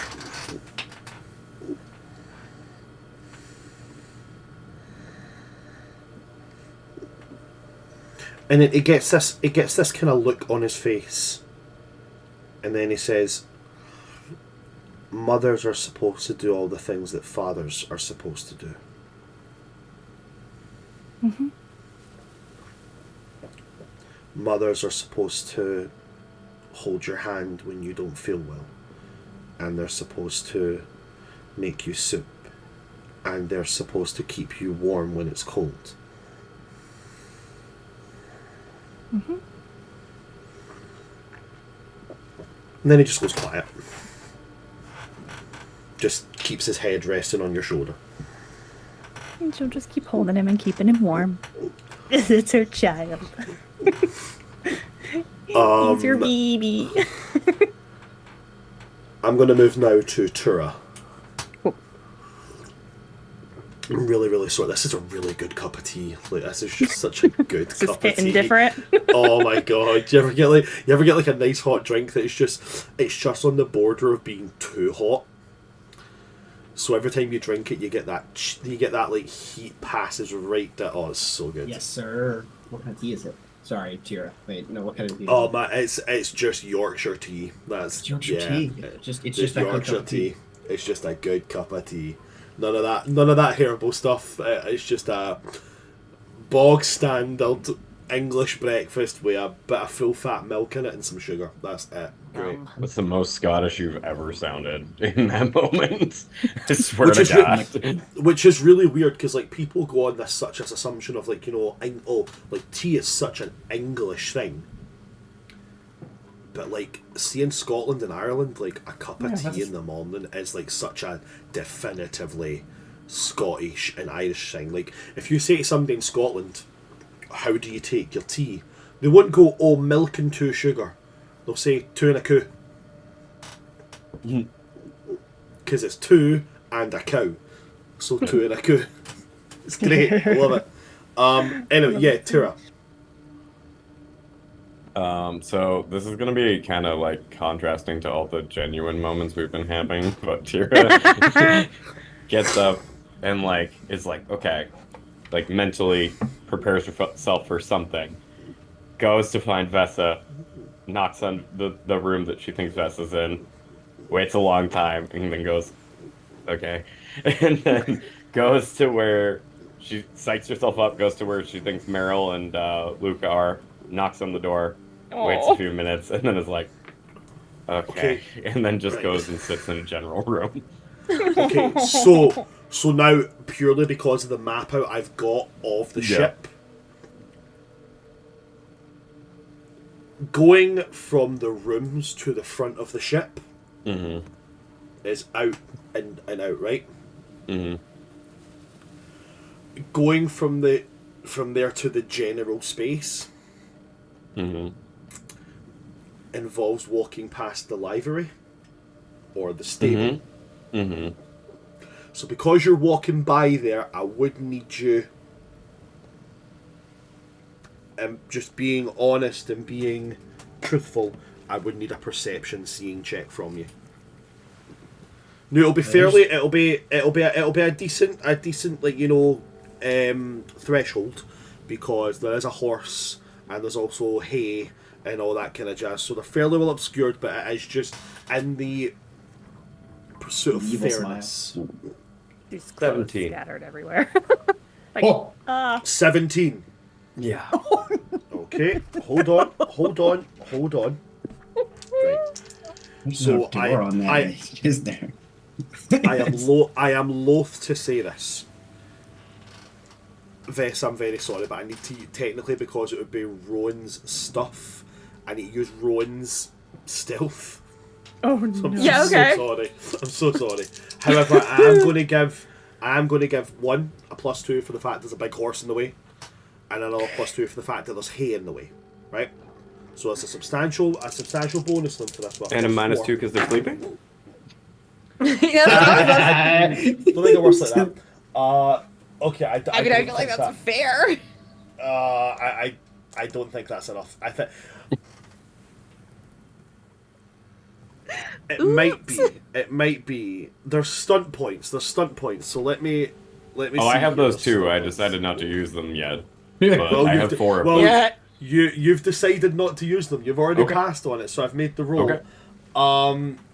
I don't know why I've opened the book and I've not put my glasses on because I can't read without my glasses. Okay, technically, I believe this would be.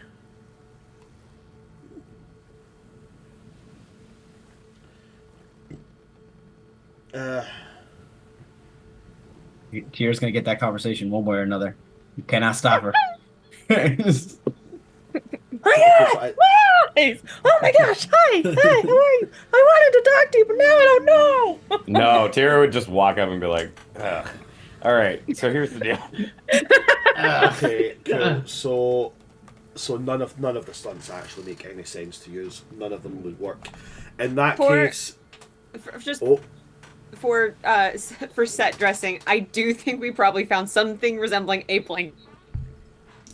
so that's what I'm saying. So Rowan Here. has a Rowan has a travel kit, which is why I'm saying if you're using Rowan stuff, it would be Rowan's stealth check that has to be used. Yeah. I just wanted to say, we are at least Oh no. covered-ish.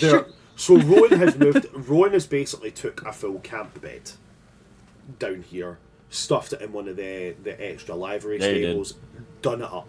Right, it's a comfortable place. With his stealth, with what I rolled, even with the +4 bonus I'm given for the hay and for the blanket, it only comes to a 17. So Tura, I would say that on an 18, you see Rowan is there, and you can see he is not alone.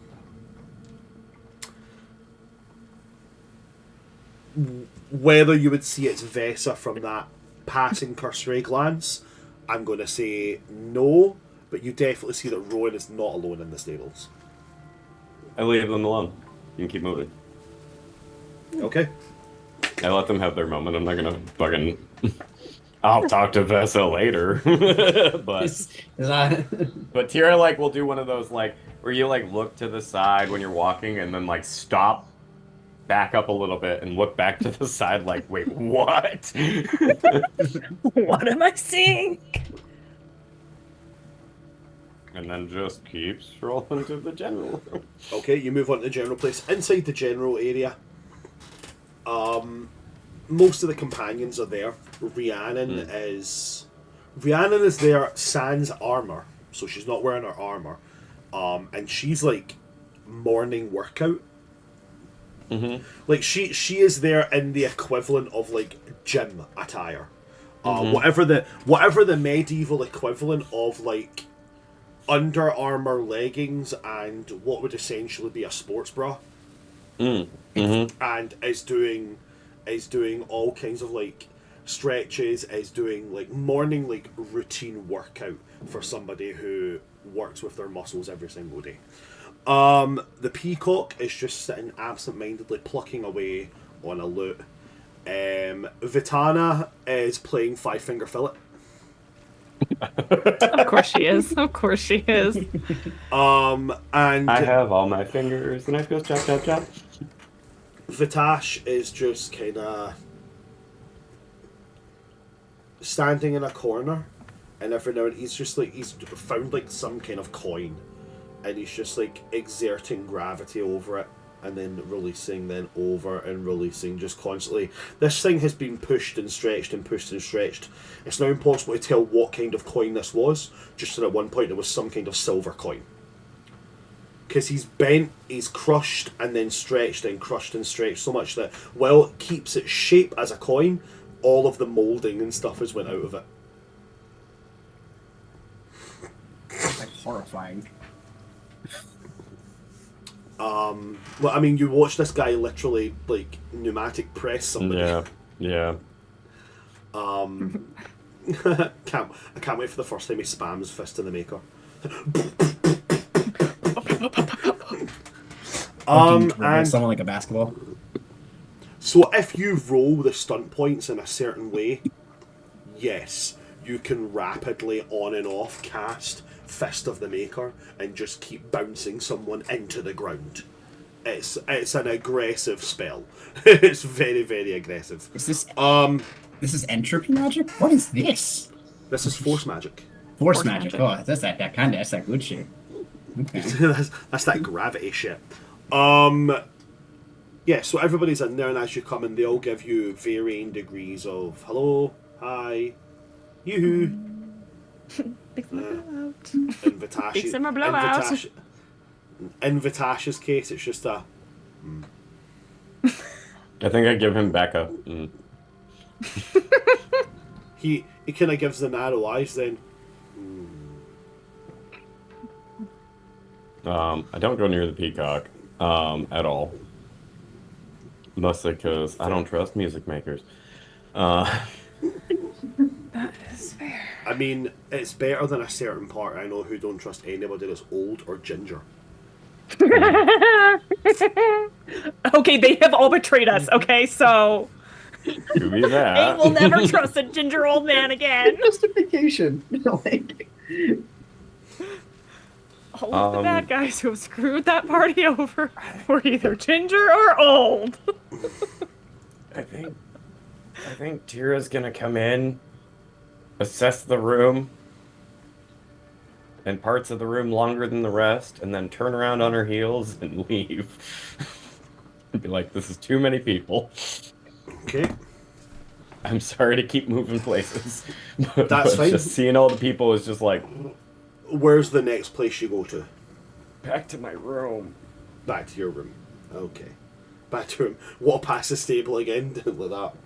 I just like, is there anything I can like close to the stable? Like, is there like any like thing? Not really. On a ship, they probably wouldn't have like a barn, so to speak. Like older sailing ships, they would have liveries, but liveries would be on the top deck rather than kind of in the later modelling of ships where they would be put below deck or on larger ships. This is not a ship that has much of a hold, so your livery was all outside, and because things outside, if anything does go wrong, you need to be able to get to places quickly. Most places didn't have sealable doors. Gotcha. So the closest you would probably have would be like, honestly, I think that over the stable that Rowan has kind of turned into his sleeping quarters, he's probably thrown like a piece of fabric to make like a makeshift curtain, but the point you've been walking by is when the wind has whipped it up and you've managed to see inside it, kind of thing. It's just been one of those things. So as you walk past it now, the piece of fabric is hanging down. Nobody could see in, but like it just happens to be one of those things. I think in that case, what I will do is I still have a key from bandits in my inventory. I'm going to whip that as hard as I can against the wall, the far wall, to be like, get the fuck up.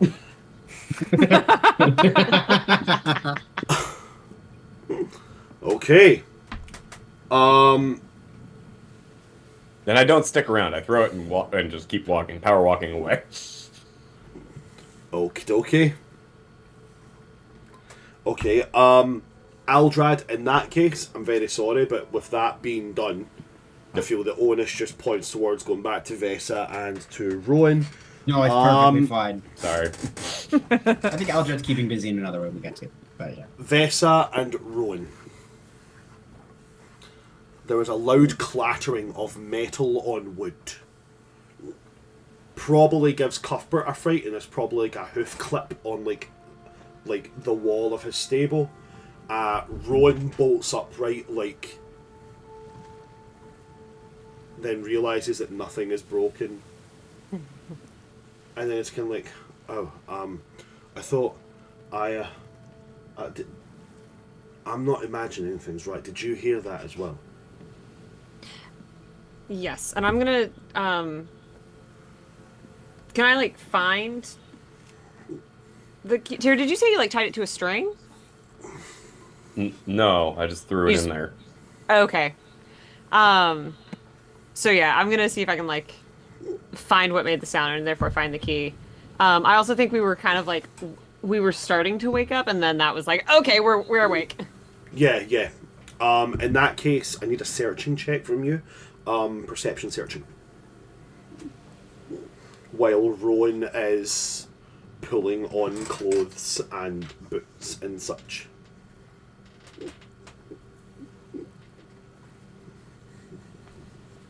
$14. 14? I'd say on a 14 you can find it. It's a big old metal key. Like, yeah, it starts with maybe finding a dent in the wood of the wall, and then following that down, you're able to find a key. Checking out that wood again. Start as you mean to go on. I think as I find the key, I'm like, oh key. no. Tira knows. As soon as you do the whole oh no, Rowan sticks his head out like, what? What's wrong? What? I think Tira may have spotted us. And that's not something you wanted. I'm just not gonna hear the end of it, I bet. I can speak to them if you'd like. Worst idea. You can try. I don't think that will stop her. I can be incredibly persuasive. Vesa, I'm aware. Yeah. Exactly what I'm about to say. As you give that kind of look of, he's going to be like, no, I don't mean that. I would not. I definitely not with. I would. Maybe I shouldn't talk to Tira at all.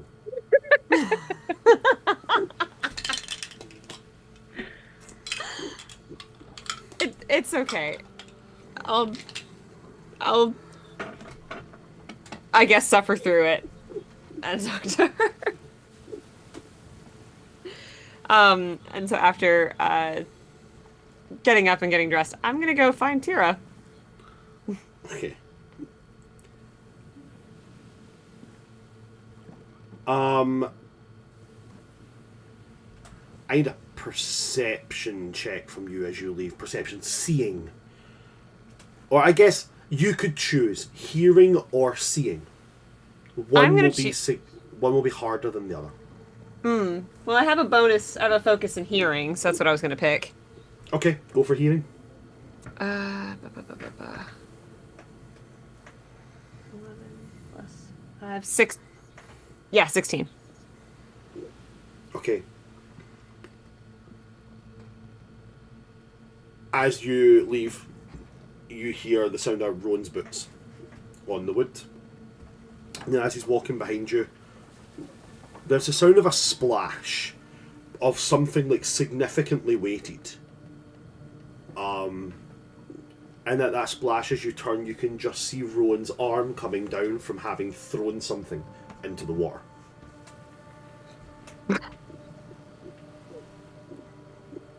I'll look back and be like, what was that? Nothing of any consequence.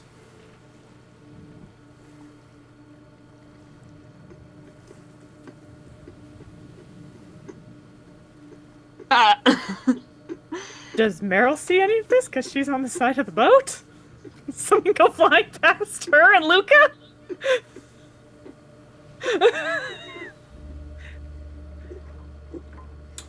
Meryl, I need you to roll me seeing. Perception seeing. I like Okay. And depending on that, there might be another roll. Okay. Please, dice, be nice. Oh, okay. 17! 17 is going to be enough. And I got 6 stun points, but I don't think there's anything useful right now for this. Open the page anyway. all of them.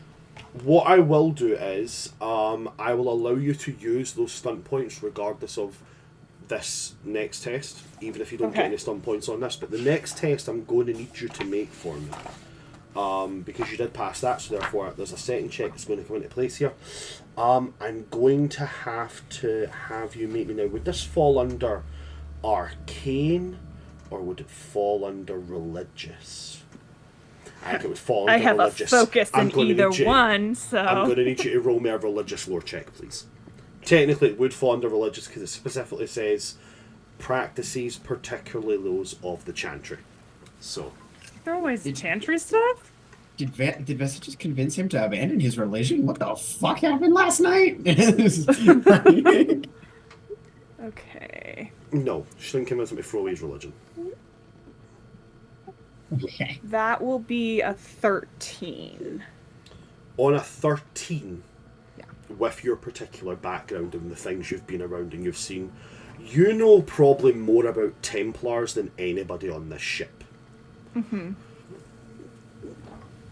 What he threw away, as you see it, was a leather pouch, fairly decent in size, and inside of it you know there would be a piece of apparatus and roughly 4 or 5 vials of lyrium. Oh.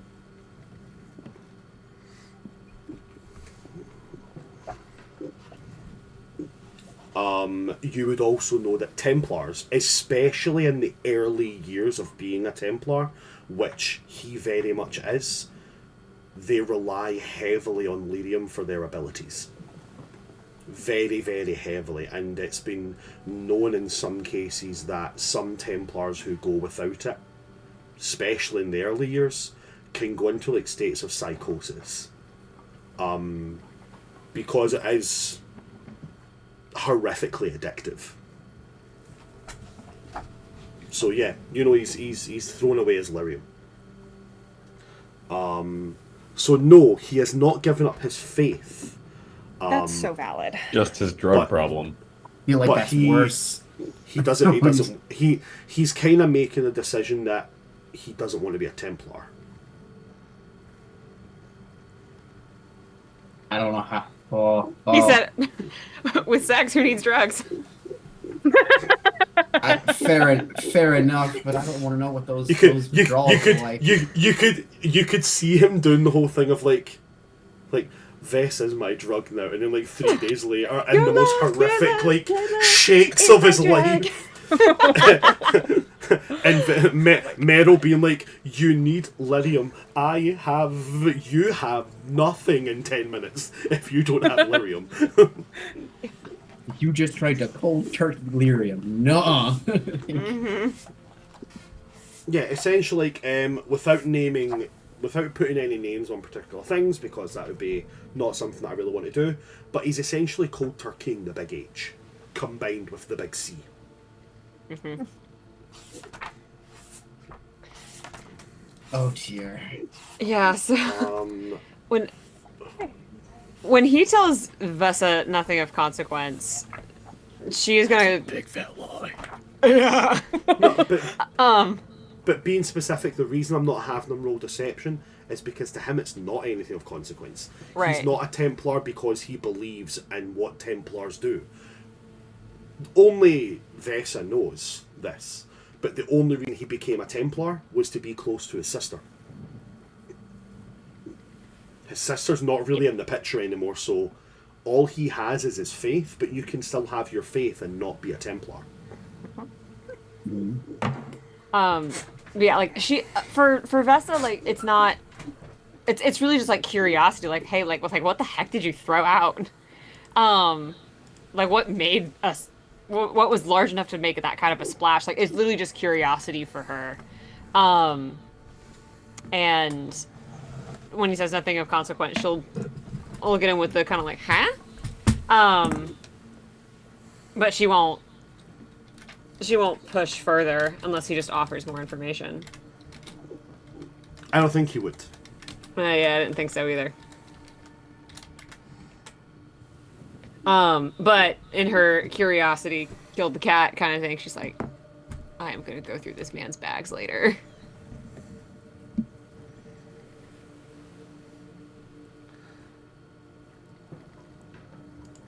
She's just nosy.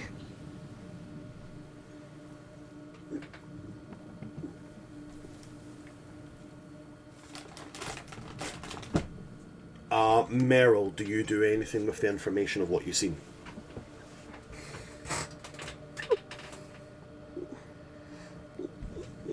Yeah, Sorry. this man's getting fucking sold right down the Swanee.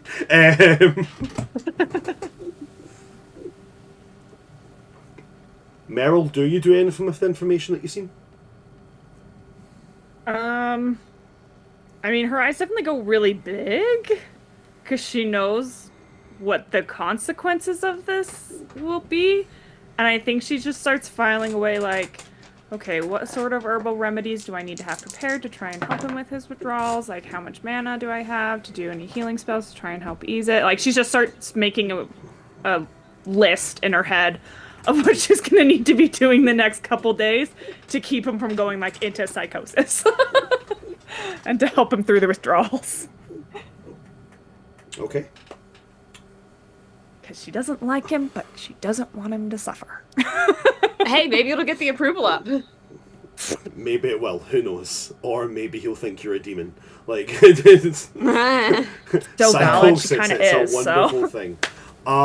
In that case, I'll go from there, and I'll go to Aldrad. Aldrad, Yes. what are you doing for the beginning of this day? So, I think Aldrad kind of got the minimum amount of sleep he knows he needs. And I think it's down to like the second, basically. Because now he's thinking we're going into probably the most dangerous place we've gone into so far. A question, Bran, Keepa. Would it... Because I remember I think literally the first session, the first session, Aldrad said something akin to like he had known, especially with his like parts of his backstory, he would know you shouldn't get darkspawn blood anywhere near your face, specifically your mouth. Yeah, definitely not. I made that in the first session. I made that kind of jump in logic because of like backstory as well as traveling with Osric kind of made sense. This might be something he made us privy to. If we need to retcon that and that's something Aldrad would not know, that's perfectly fine. But is it still okay to say Aldrad would know that? I'd say so. Then I think Aldrad would. Are we sleeping on, like, beds or hammocks? Because I know we've been saying, like, rooms, but, like... Beds. Beds? Probably. Cool. I think Aldrad is going to tear apart his bed, specifically, like, the thickest sheets he can find. And he's going to try and make... I might have to make a check for this, but he's going to try and make a bunch of very crude, almost, like... not even scarves, like face coverings that everyone can tie around their face.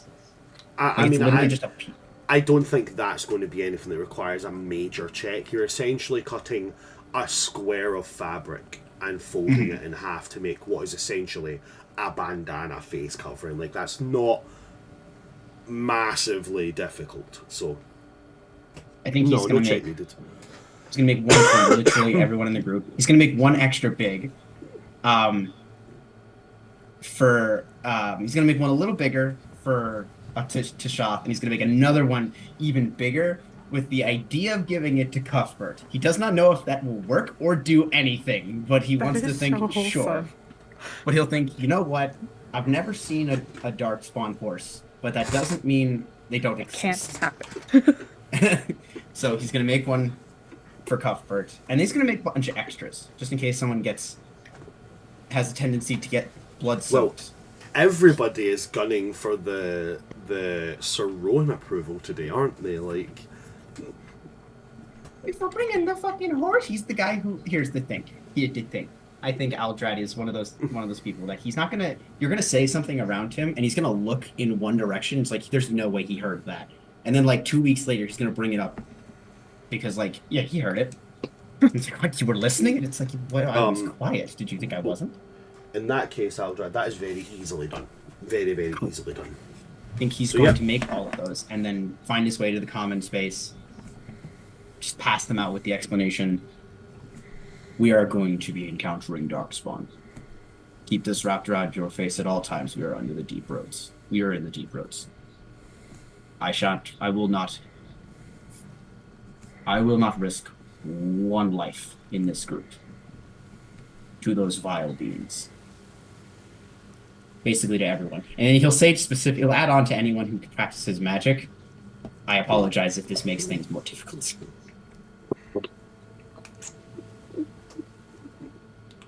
Luca will take the mask. And then give a kind of nod.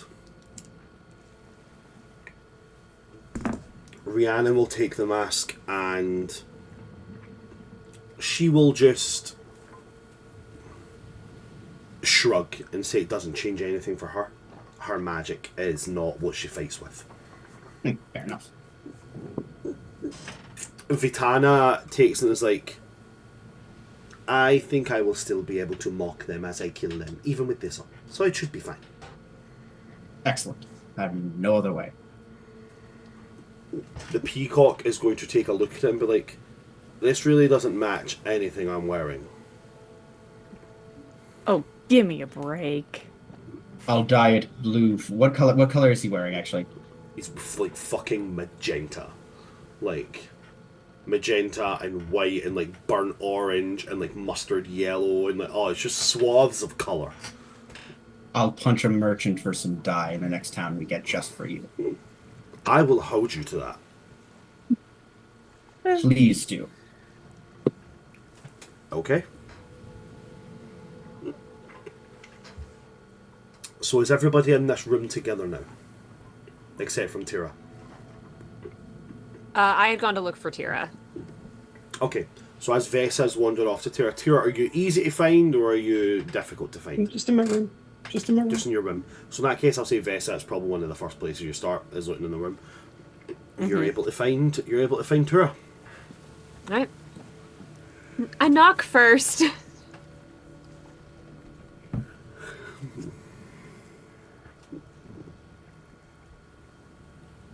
Does Tira even respond at all? Nope. I knock again. I And I poke my head in. I'm like, hold the key out, and I'm like, I think you dropped this. threw it. Such a sibling thing to say. Didn't drop it. I threw that. Dropped through details. Anyway. Bed, stable, details.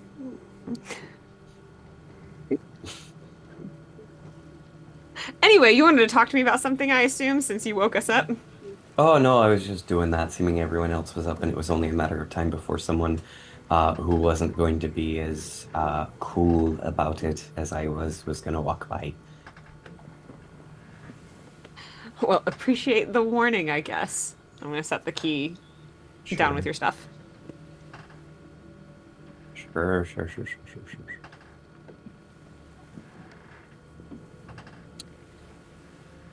So you're just changing your opinion on Shemlin, huh? Just that one. I would hope that that one would be a little different, seeming, you know.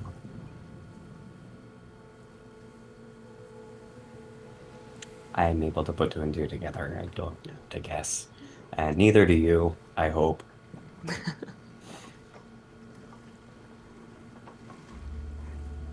Good for you. Vessa's going to kind of, like, she's going to be sort of taken aback, like, surprised, like, really? Yeah. Really. It's hard to navigate that sort of thing, given our conditions, so...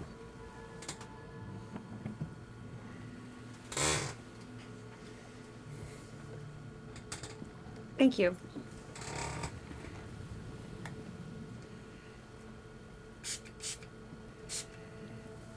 Anyway, did you need anything other than... Oh, yeah?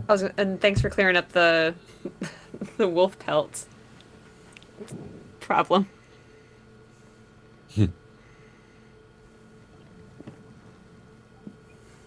Yeah, no problem.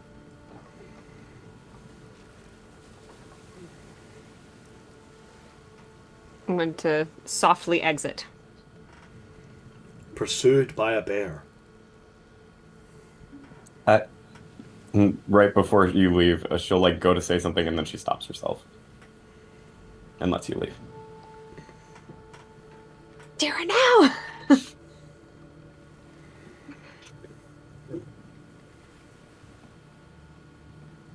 At some point, somebody will be saying for everybody to alert them that making a plan of action in the meeting room. This would be the Dragon Age Inquisition gathering at the war table thing. At which point, you have 2 routes ahead of you. The Peacock says that he knows of a route in the Deep Roads, but it comes out in Orzammar. It uses mostly Dwarven mapped routes, so very little chances of Darkspawn. But at one point you do pass through an area held by Legion of the Dead. He explains that the Legion of the Dead is essentially a group of dwarves who have already had funerals. They have given themselves funerals and have wandered into the Deep Roads with their only intention to be dying, fighting Darkspawn in the Deep Roads as a redemption for crimes or family dishonour. He says these guys will look at anything that isn't an animal and basically assume tainted, kill it. The only thing that would give them pause is a Grey Warden, which we don't have.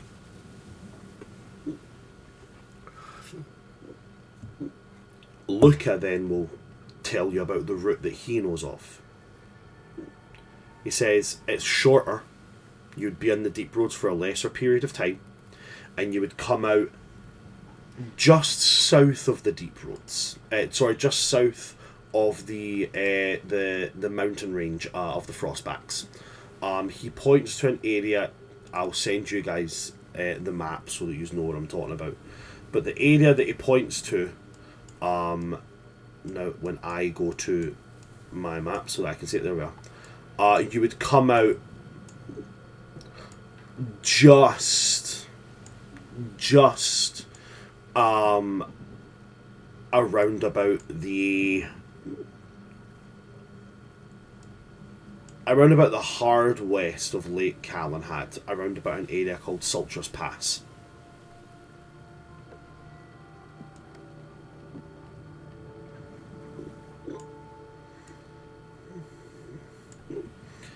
The downside to it is the routes that he knows are routes that are known only to his people. They are not mapped routes. You will be going based on Luca's capability to track and remember. But Luca is adamant that he knows the way. Chances of being spotted by very heavily and well-armed dwarven soldiers, less. Chances of running into nasties, higher.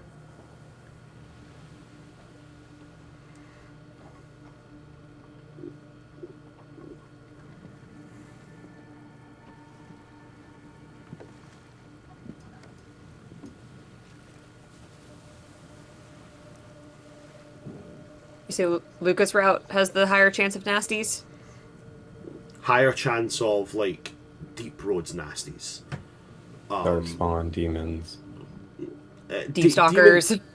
Deep Stalkers, Yeah. definitely things like creatures that would live in the Deep Roads. There's also the chance of running into... Because the Deep Roads is a constantly shifting labyrinth. There are rock falls and there are cave-ins all the time. So there's also the fact that no matter which route you choose, there's a chance that a tunnel's blocked, or that something has shifted and now what used to be a wall is an open pathway. What was once hidden has now been revealed. That's always a possibility. There's also bits of the Deep Roads that haven't been set foot in hundreds of years. So the Deep Roads is a constantly shifting ecosystem. anything could happen.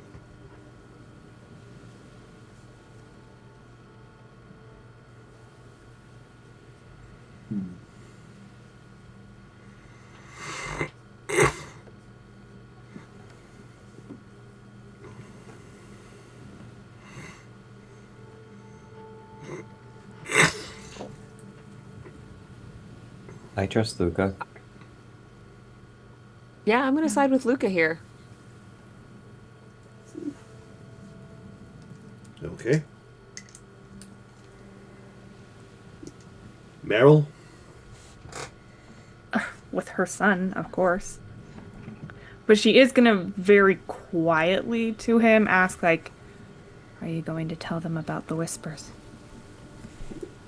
Now he's going to nod. Now that they've said that they want to use that, he's going to say, I guess we also gotta get Aldred's input before. oh yes, we say sorry, we're all Aldrad. good. Aldrad. I think Aldrad will, like... I think Aldrad actually looks to... keeps, like, his opinion. He just stays quiet, I think, during this. Because he is... It's very clear this is a setting he's not comfortable in. He doesn't like planning. He's like, I'm a soldier. I have orders. I don't plan. Okay. So he's waiting for marching orders. Luca will then stand, and he doesn't look at anybody, he kind of keeps his head down when he does this, and he says, when we're in here, there's no second chances. There are, and you see that when he says these things, he says them as if he's rhyming something off, as if this is something he's been told several hundred times. It's very uniform, which is not Luca at all. And he says, there are 3 main rules to remember when we walk the roads of the deep. Rule number 1, anyone who falls behind is left behind. Number 2, if something whispers to you from the dark, what it says is not true, and what it claims, it is not. And number 3, if you get separated from someone and you hear them scream, they are already dead. Running towards someone and separating from a group in an attempt to rescue them is not going to help. It is suicide.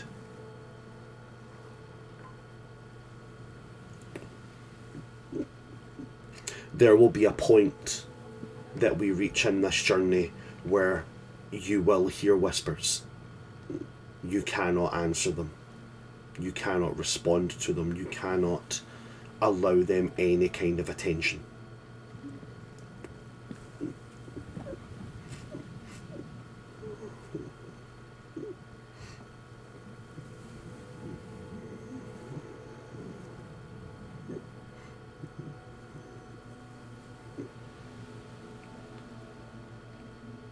If everything goes to plan, we should leave the deep roads in 2 days.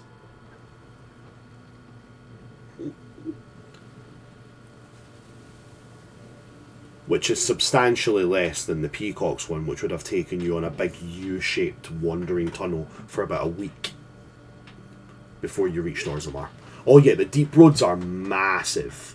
You can go into the deep roads, and if you travel enough and you know the correct routes, you can get pretty much anywhere in Thedas. There's actually, I believe, the longest excursion that was made in the deep roads was from the Tevinter Imperium to Ferelden, and it was all in the deep roads, and I think it took them like 6 months. But it can be done.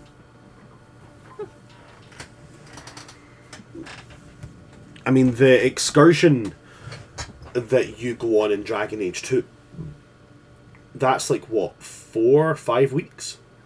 Mm-hmm.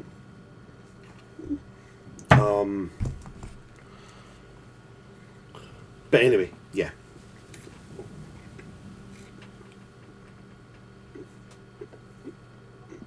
Is there anything that anybody would like to do before we land and begin the journey into the deep roads?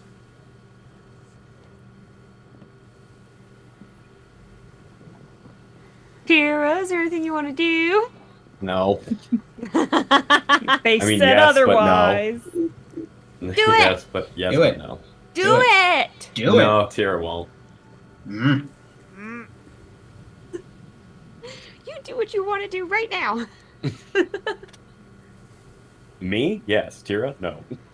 Arr.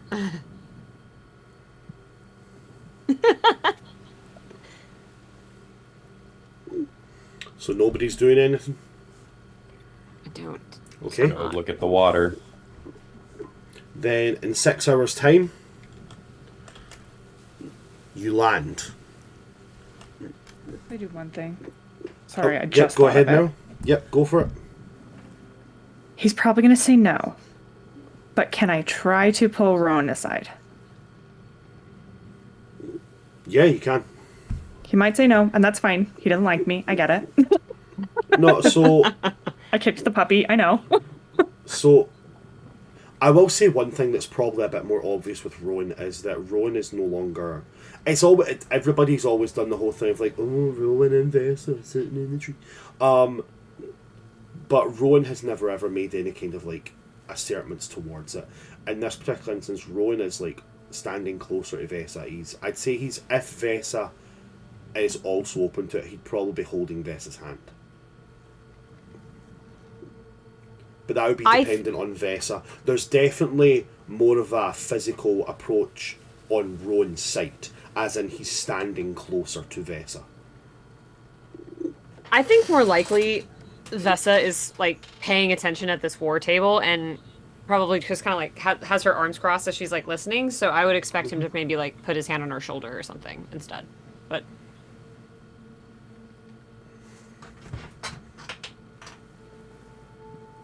I think it would be less hand on shoulder then in that case. It would just be more of like if you're standing with a kind of more casual stance, he'd probably be almost like a leaning post. Like if you were leaning against something, he'd be like the counterweight, so to speak. But definitely much more of a closeness. okay, yeah, that makes sense. Definitely. So as you come up and say you want to speak to him, Meryl, he will nod, and then he'll turn to Vesa and kind of like shift his body weight slightly so that Vesa doesn't just like disappear like onto the ground. And just be like, I'll be back soon. Okay. And then he will follow you, Meryl. Okay. I'm going to definitely go where no one can hear. Because Okay. obviously, a big thing. But she'll kind of turn to him. Her body language is very closed off because she knows he doesn't like her. But she's just very cool. His is the same as well. Like his arms are folded, and he has this look on his face which very much is just like, do you know what? Just get over with. Just say what you're going to say. And she goes, "You threw away your lyrium." I did. You do know the consequence of that, right? No, I missed that part of training. I just wear the badge for the sake of it. The withdrawals from it are not going to be gentle. And if I had understood that, as would generally be suggested by the fact that I wore the symbol of those Templars, would it not be also suggested that I have enough information at hand to decide if it was worth it or not?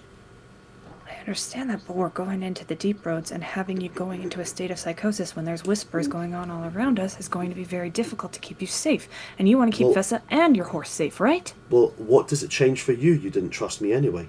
All this means is that you get to hold on to your distrust and now have a justifiable reason for it. I had a justifiable reason before. No, you didn't. I did. But just because I don't trust you or don't like you doesn't mean I want you to suffer. I have done what I need to do to reconcile my feelings towards certain things. You were worried that I would do everything I could in my power to sell you out. Well, now I can't.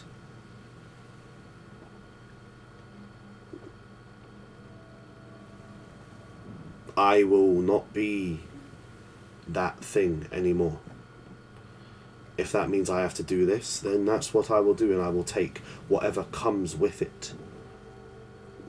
But the lyrium that I have coursing through me after my dose, which I took before I threw that, should see me through at least the next week of travel. Luca says that we will only be in there for 2 days. Then it shouldn't be an issue. And what symptoms come from the withdrawals of the lyrium seeping its way out of my body, I will just have to accept it. And just hope that the adoration for my friends and the love for Vesa is going to be enough. I'll have some herbal remedies ready for you to help. They you won't through help. it. And I say that not as some kind of besmirchment of your attempt at kindness. I say it out of simplicity of fact. There is nothing that will help. All that will help is it passing. And it will pass, if I'm strong enough. Doesn't mean I don't want to help anyways. Please believe me when I say that I do not mean these words in any form of disrespect. Given your words and actions, you've helped enough. Alright. You look after Luca, and let me look after me. We can't look after ourselves all the time. No, we can't. But that boy is about to take us through a place which is going to remind him of his greatest nightmares. I know. So you need to be worrying less about someone you don't entirely care about, and worry more about someone you do. So don't worry about me. I will think of me. Fine. Just go back to the group. I think while you've I don't think Rowan will go back. I don't think Rowan will go back. Rowan will probably stay outside and just kind of watch the water for a bit. That's And so Rowan valid. needs that cool off. while Meryl's talking to Rowan, I am gonna have just kind of a brief moment, conversation, I guess, whatever, with Luca, where I'm just like, hey, if you need anything, let me know. We are all here for you. Luca will do that. Luca's going to do that. You don't need to do that. It's okay. We are all together, and we will be there for you. And then I'm gonna walk away Okay, cool. because it is Awesome. awkward. Like she's like, I think Good job. if Abby will allow it, Aldrad Yes. will absolutely hear that and give her this like massive grin. Just like, look at you. Look at you. And then literally as you're getting to leave, he's like, don't know how this would work or how the positioning of it, but I've always assumed Aldred's a little farther away from this table since, again, he's very much removed himself from making this decision. He's just going to give like it's a little rougher than I think he intends it to be because he's used to doing this with Qunari. But he's going to give a very like, well done, kind of like fist bump. Ooh, my camera. Fist bump on like Vessa's shoulder as she leaves. Okay. Rousing camaraderie there from everybody. Meanwhile, outside, actually, and how I'm looking at the approval here, nothing changed between Rowan and Meryl, so that's a good sign. Nothing got worse. it can. There's still plenty of room for it to get worse, but nothing got worse there. In fact, the only I mean, technically everybody has achieved some form of disapproval today, but it's been from one person and all of them got it at the same time. Yeah, well, I'm assuming it's the Peacock. It was with the Peacock because nobody wanted to go to Denerim. Because it literally goes like this, right? Vesa, deep roads. Tura, deep roads. Merrill, deep roads. Aldrad, deep roads. Luca, deep roads. Rhiannon, meh. Peacock, Denerim. Vitana, deep roads. Tashaf, deep roads. Sir Rowan, after convincing, deep roads. I would like to So- point out I was also a meh, technically. On a No, technicality. no. You didn't say meh. You said you gave your vote to Vesa. Vesa said deep roads. So your vote went to deep roads. And you took the disapproval like everybody else. I'll get the approval back up. Give me a few minutes, okay? Yeah, but Aldrad's like, don't worry, guys. I got this.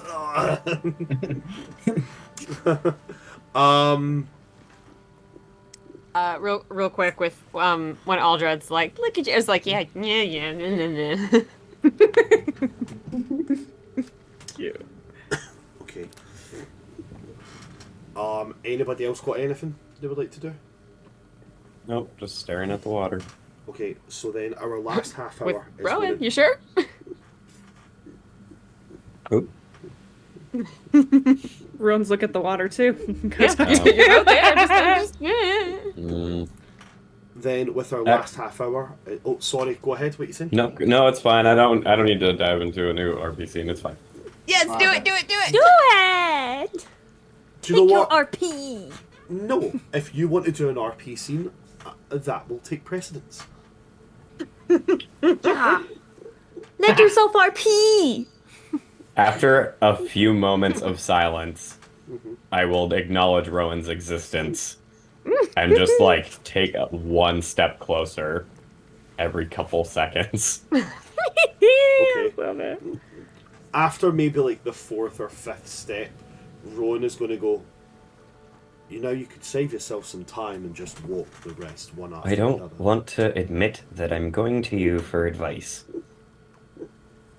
Okay, then how about you stay where you are and you can ask the wind a question and maybe I will give the wind some advice. Mm, mm. All right, wind. How did you know?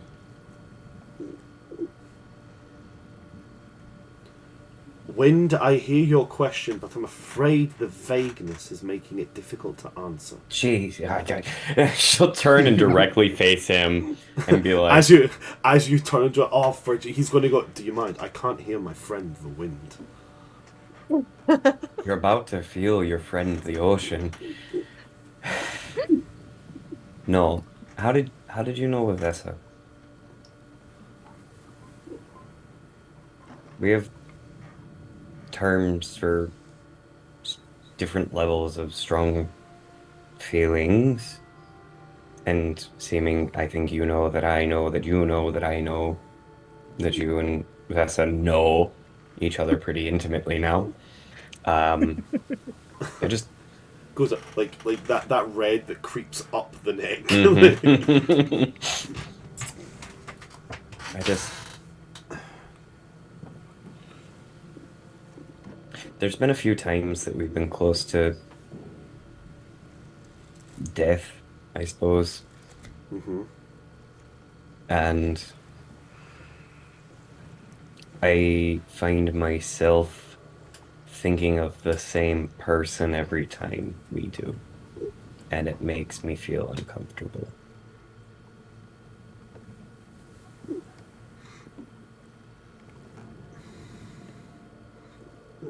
I'm nervous that I am going to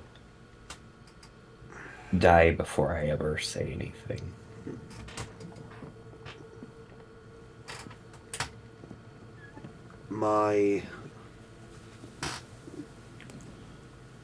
My mother and father were each other's firsts in everything.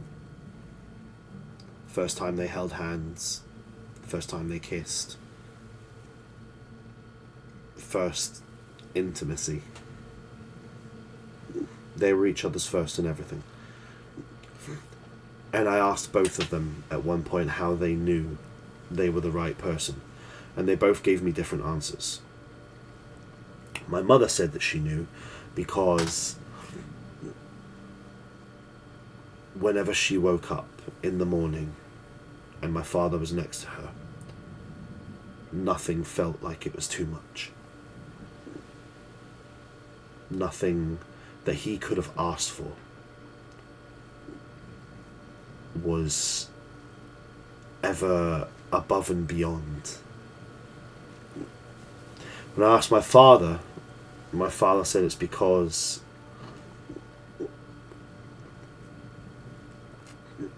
being with my mother made him a better person. Not made him want to be a better person, not like made him strive for new goals. Simply being in her presence meant that he was a better person, simply for being near her. By standing within 5 feet of that woman, he was immediately a better man. I don't think it's as simple as that. For Vesa,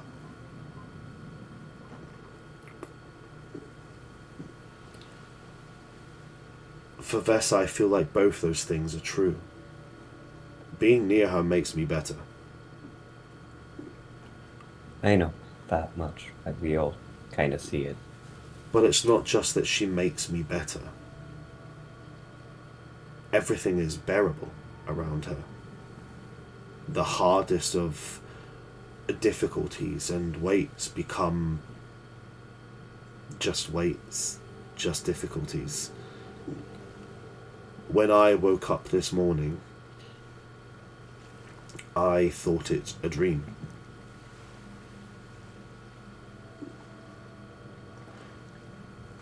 And I acknowledge that it will never be something that can be acknowledged in... And he makes a disgusted face when he says, like, polite society. And it will probably never be something that can be acknowledged by her people either. She's not the first to do it, but I'd take your name. But I know that no matter what, when my people call me cursed for being with her, I'll still have her. And when her people call her whatever they call her for being with me, she will still have me. And I think that the point that makes that how I know is the fact that looking into that future and knowing that that is all that I will have, that's more than enough. So I think that it's not about the grand gestures that let you know. I think it's about knowing that they are enough. No frills, no bells, no whistles, no petticoats or heeled shoes, no rouge on the cheek, and no doublets have to be worn. It's just them, and that is enough. So think about this person. Think about everything in your life disappearing, every single thing that you have, every person, every loved one, everyone you hold dear, except them. Is that enough?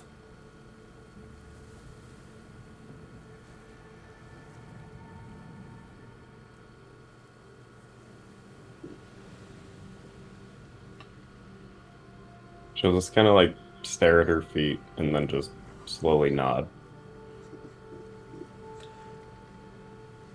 Then I'd say the next thing you have to do is to talk to them.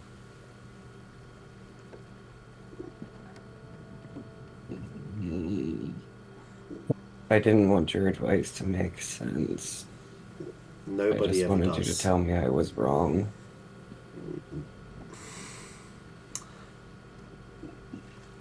Tura, you are wrong.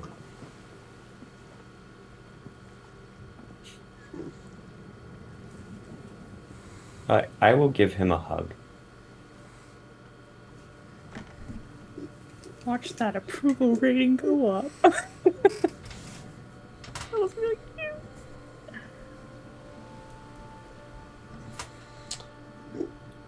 Rowan will give them a very big brother hug. Like the one arm around the shoulders, kind of pulling them into the chest kind of thing.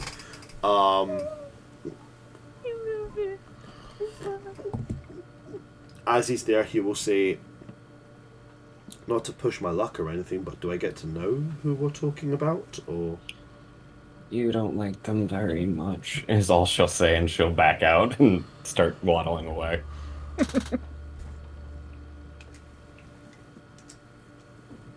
okay. Anything else for you there, Tura? No, I'm just gonna go back to staring at the ocean. Okay. Rowan will not say anything to that. And on that, we will go to landing. Yeah, we've got about 20 minutes left. That should get us at least into the deep roads. As we make land, unpack, most things get put onto the wagon, and then Cuthbert is pulling the wagon along. It's not a long journey before you get to the entrance to the deep roads. The moment you step near that tunnel entrance, it's a different type of cold. Are you okay, Abby? You look like you're laughing. No, I'm stressed. Alright, okay, cool. It's a different kind of cold. It's the cold of emptiness rather than the cold of snow and winter. It is a inhospitable coldness. I would go so far as to be so graphic and say it's an evil cold.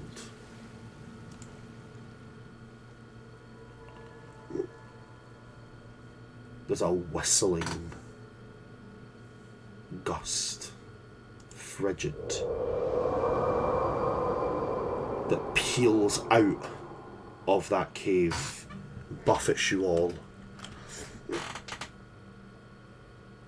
At which point Luca is going to turn to you all.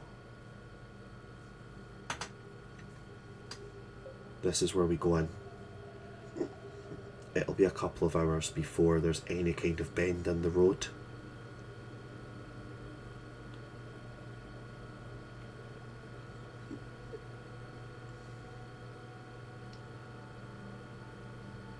Once we reach the bend in the road, there'll be no going back. If there's anything in the tunnels, they'll have started to follow our scent by then.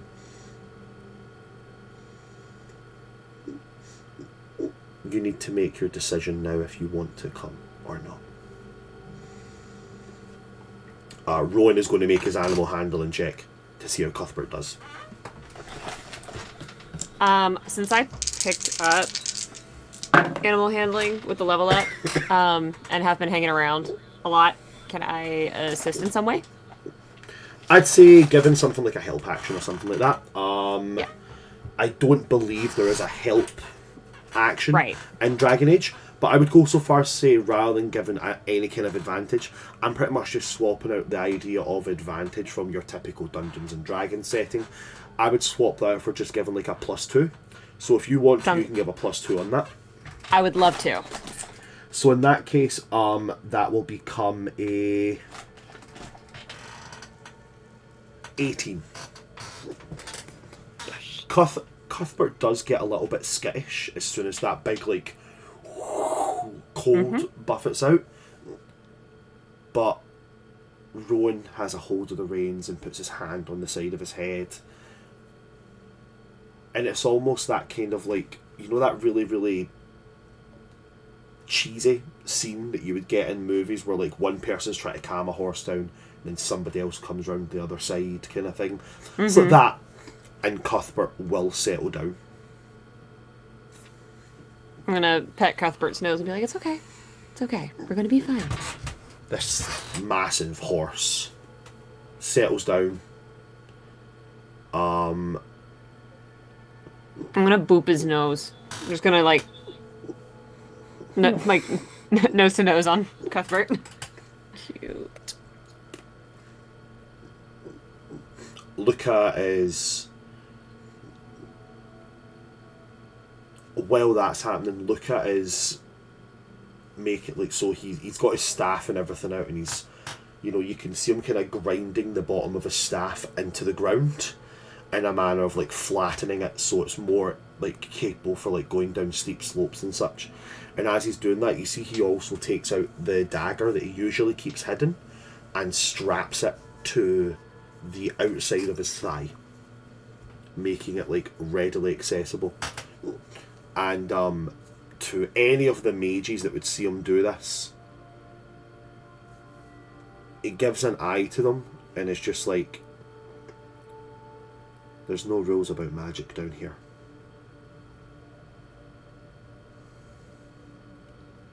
Hearing that, Tira will also take the dagger that she keeps and attach it to her thigh.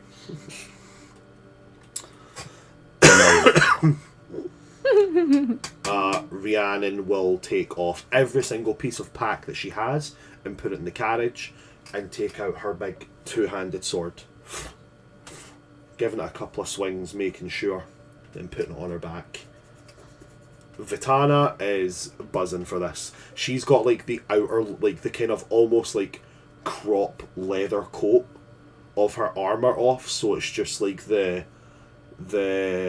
ribbons of fabric and the leather vest top, corseted top thing that she has on, and she's like swishing around her sword and dagger and very ready for this. The Peacock has a rapier. Well, rapier, it's just a sword because he can't use a rapier because he's not a duelist, but quote unquote rapier, and is just like sitting there with like his little lyre and being like, this is what I've got and this is what I'm going with. Vitash is like looking at everybody doing their, like, you know, their Final Fantasy character like rep up and he just kind of like then just like looks at a rock and like and just crushes it and then like he's like, I am prepared. Need to warm up.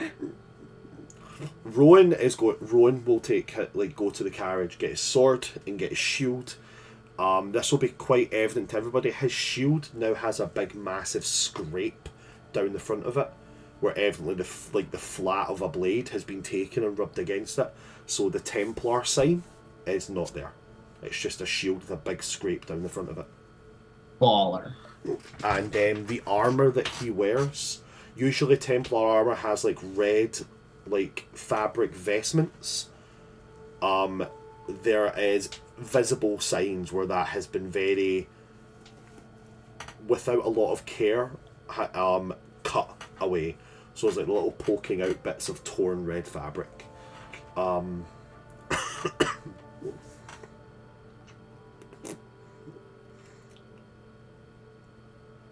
then Luca starts to head into the tunnel.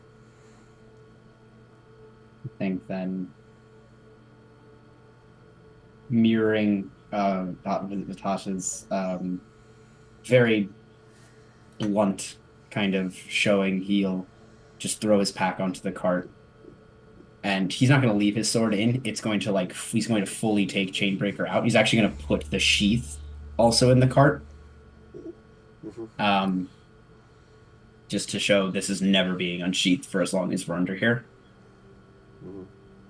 And I think he's going to take, not point, because he's like, Luca has to lead. But he's going to stand, as Luca begins to walk, he's going to stand, shoulder to shoulder with Luca. And just whisper down at him,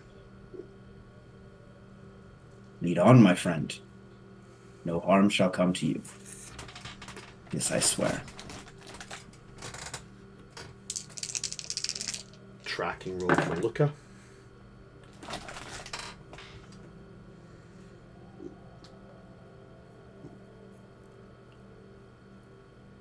The first hour and a half goes by with very little talking, the tenseness of the situation. ensures that there is a very little conversational space.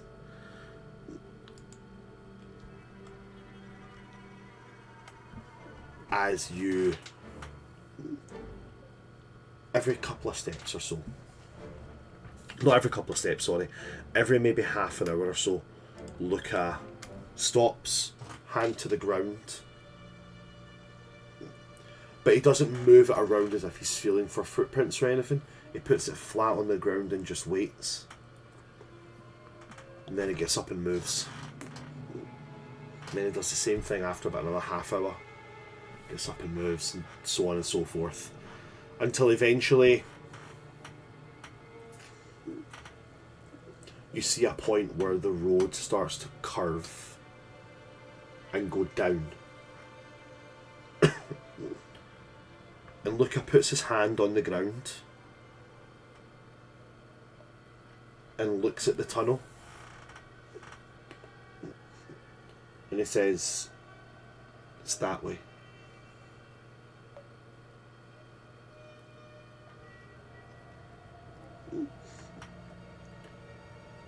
But when he says it, there's a bit of like almost like a hesitation.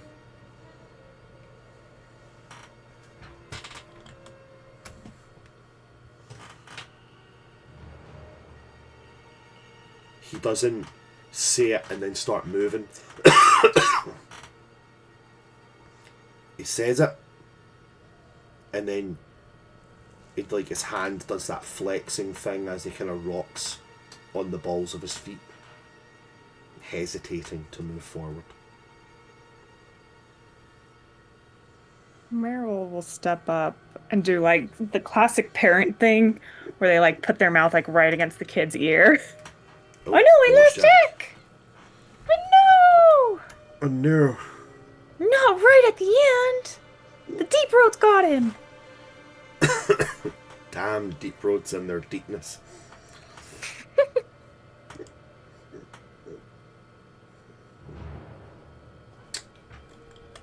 So what do you say to him? So just, you know, very gently and quietly be like, "Are you okay?" He's going to look back up. He's going to like turn his head towards you, not taking his eyes off of the tunnel. He looks up and he says, "I don't remember it going down." What do you remember it doing? It just went straight, and then it would curve, and the curve would take us into a petrified forest. The forest had been overcome by stone. Okay. It didn't go down. And he would put his hand to the ground. He would say the ground would feel warm, and then we would start to move. This feels cold. Did we make a wrong turn, maybe? There's nowhere to turn.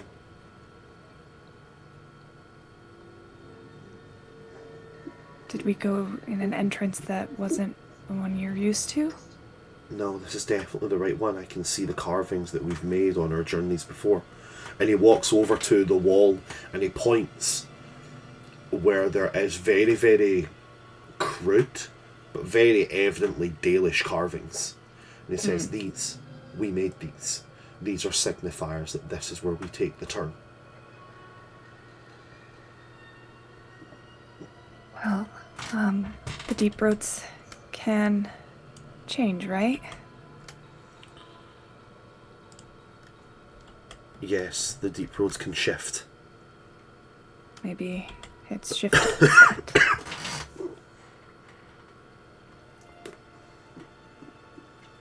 It means from here, I'll be guessing. I know the directions I need to travel in, I know landmarks, but if it goes down at this point, I don't know when it comes back up.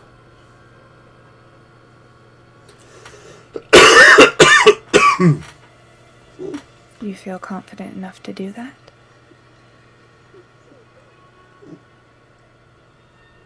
He nods. She'll kind of like take his face and like make eye contact and be like, okay, then lead on. We trust you. And he'll turn to the rest of the group and he'll say, it's this way. Start heading that way. Okay. Did we hear any of that? No, I was doing the mom thing like, right by his ear. But maybe, I don't know. I'm standing right next to him. Oh, that's right. Aldrad's That's right. quite You're close. right there. So you probably heard this. So in that case, Aldrad, yeah, you'd probably hear it. I think, well, I would like to say I don't think Aldred makes a comment, but like when he stops, like sword is planted in the ground, he's just listening. He says nothing, but the second Meryl says we trust you, I think Aldred says just quietly, implicitly. Then, is everybody following Luca's lead? Also, I would like to generally put Sir Cuthbert kind of in the center of our little band. Protect the horse. I Horse must be think protected at all costs. I think it's generally the accepted thing if you're moving with a wagon through dangerous territory, the wagon goes in the middle. Circle the wagon. Because then that way everybody's equidistant from getting into the wagon.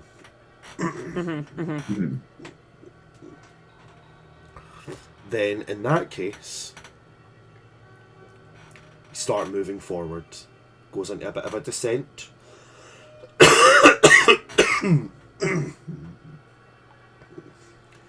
And as you guys bypass this little ramp, it's very evident this ramp has been formed out of a fall. As you pass by it, eventually, after maybe 5 minutes of going downhill, you can just make out the rocky outcroppings of what was a path up there. Maybe a good 200 feet above you. And Luca would look up at it and then look back at this path and be like, it's this way. Gets down, and then as the terrain shifts, it becomes more uniform, less random. Sleek walls, carvings all over them, and a fairly rugged and archaic tongue, which some of you might be able to recognise as Dwarvish.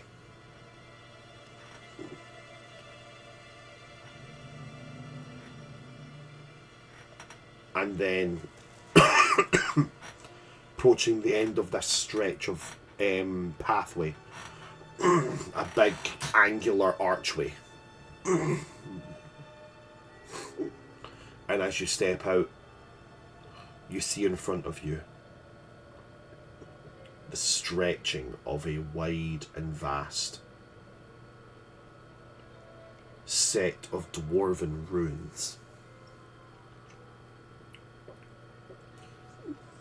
The remains of some kind of lost taig or city, perhaps.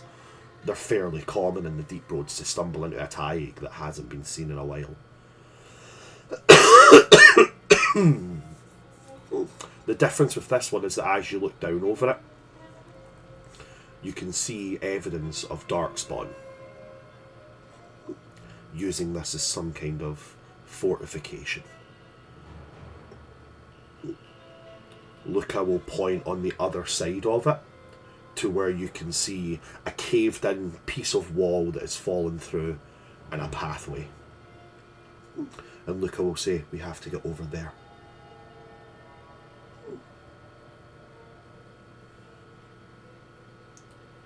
And that is we will end today's session.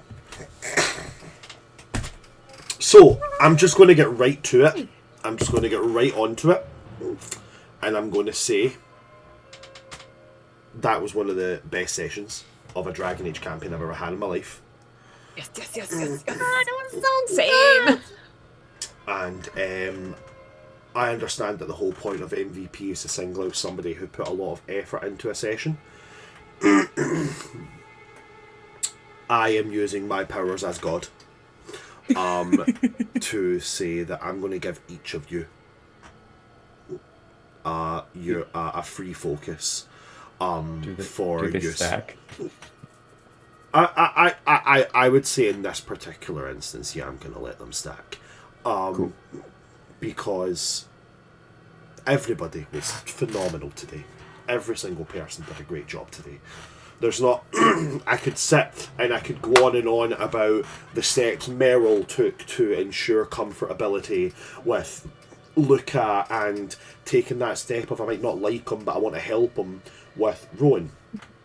I could do the same thing for Tura and eventually accepting that a fresh set of eyes might be helpful to a situation with Rowan. I could say the same for Aldrad and his actions towards Luca at the end being okay, things haven't went to plan, but do you know what? We still trust this guy because he hasn't let us down yet. And then obviously the Vesa and Rowan moments are always cute as shit.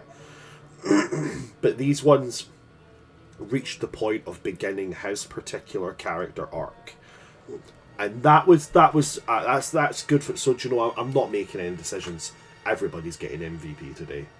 Well done, every single one of you. What's up, Aldrad? Can I institute a minor coup and just give my vote anyway to who I was going to give it to, which was Bran? That's what I was going to give it to Bran as well. I was gonna say, like, we want you to have it. Can we do that? You said everybody. Do you know what? There's 5 people in this call. Well, do you know what? See, in that particular instance, I'll give each of the NPCs, each of the companions, a free one as well. And then that'll be my way of balancing that out, right? So they'll all get to use I'm going to use this for this session. They'll get the focus for the session that you guys all get as well. So I'll give that to them.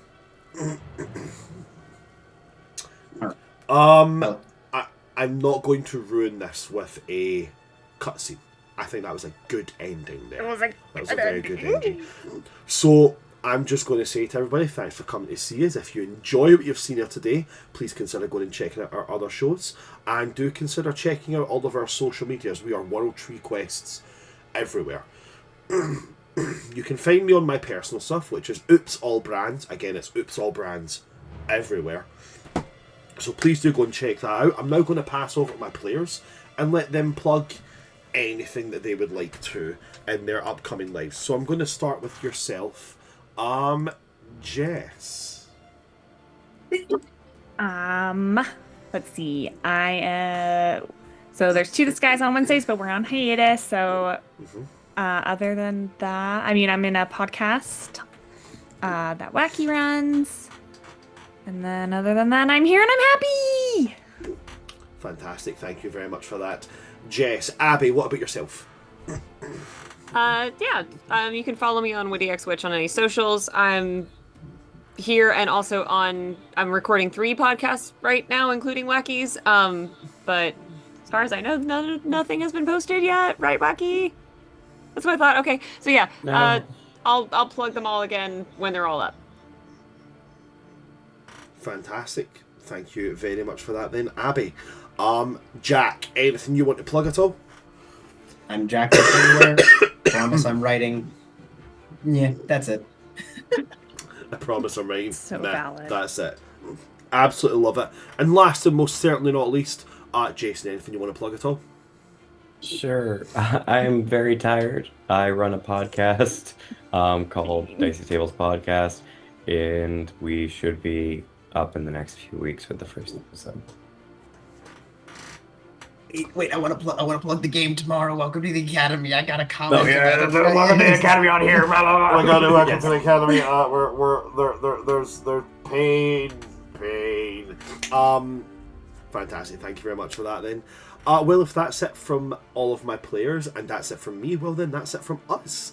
So thanks for coming to see us today, folks. I have been your DM of Doom, your storyteller for this evening, and your lore keeper, Oops All Brands. With me today, we've had my amazing cast. We have had Stories from the Roses, we've had WittyXWitch, we've had Jacklish, and we've had TTV Wacky Man. From all of us here at World Tree Quest, good night, stay safe, smooch the homies and don't pull a finny. Good night, folks. Good night.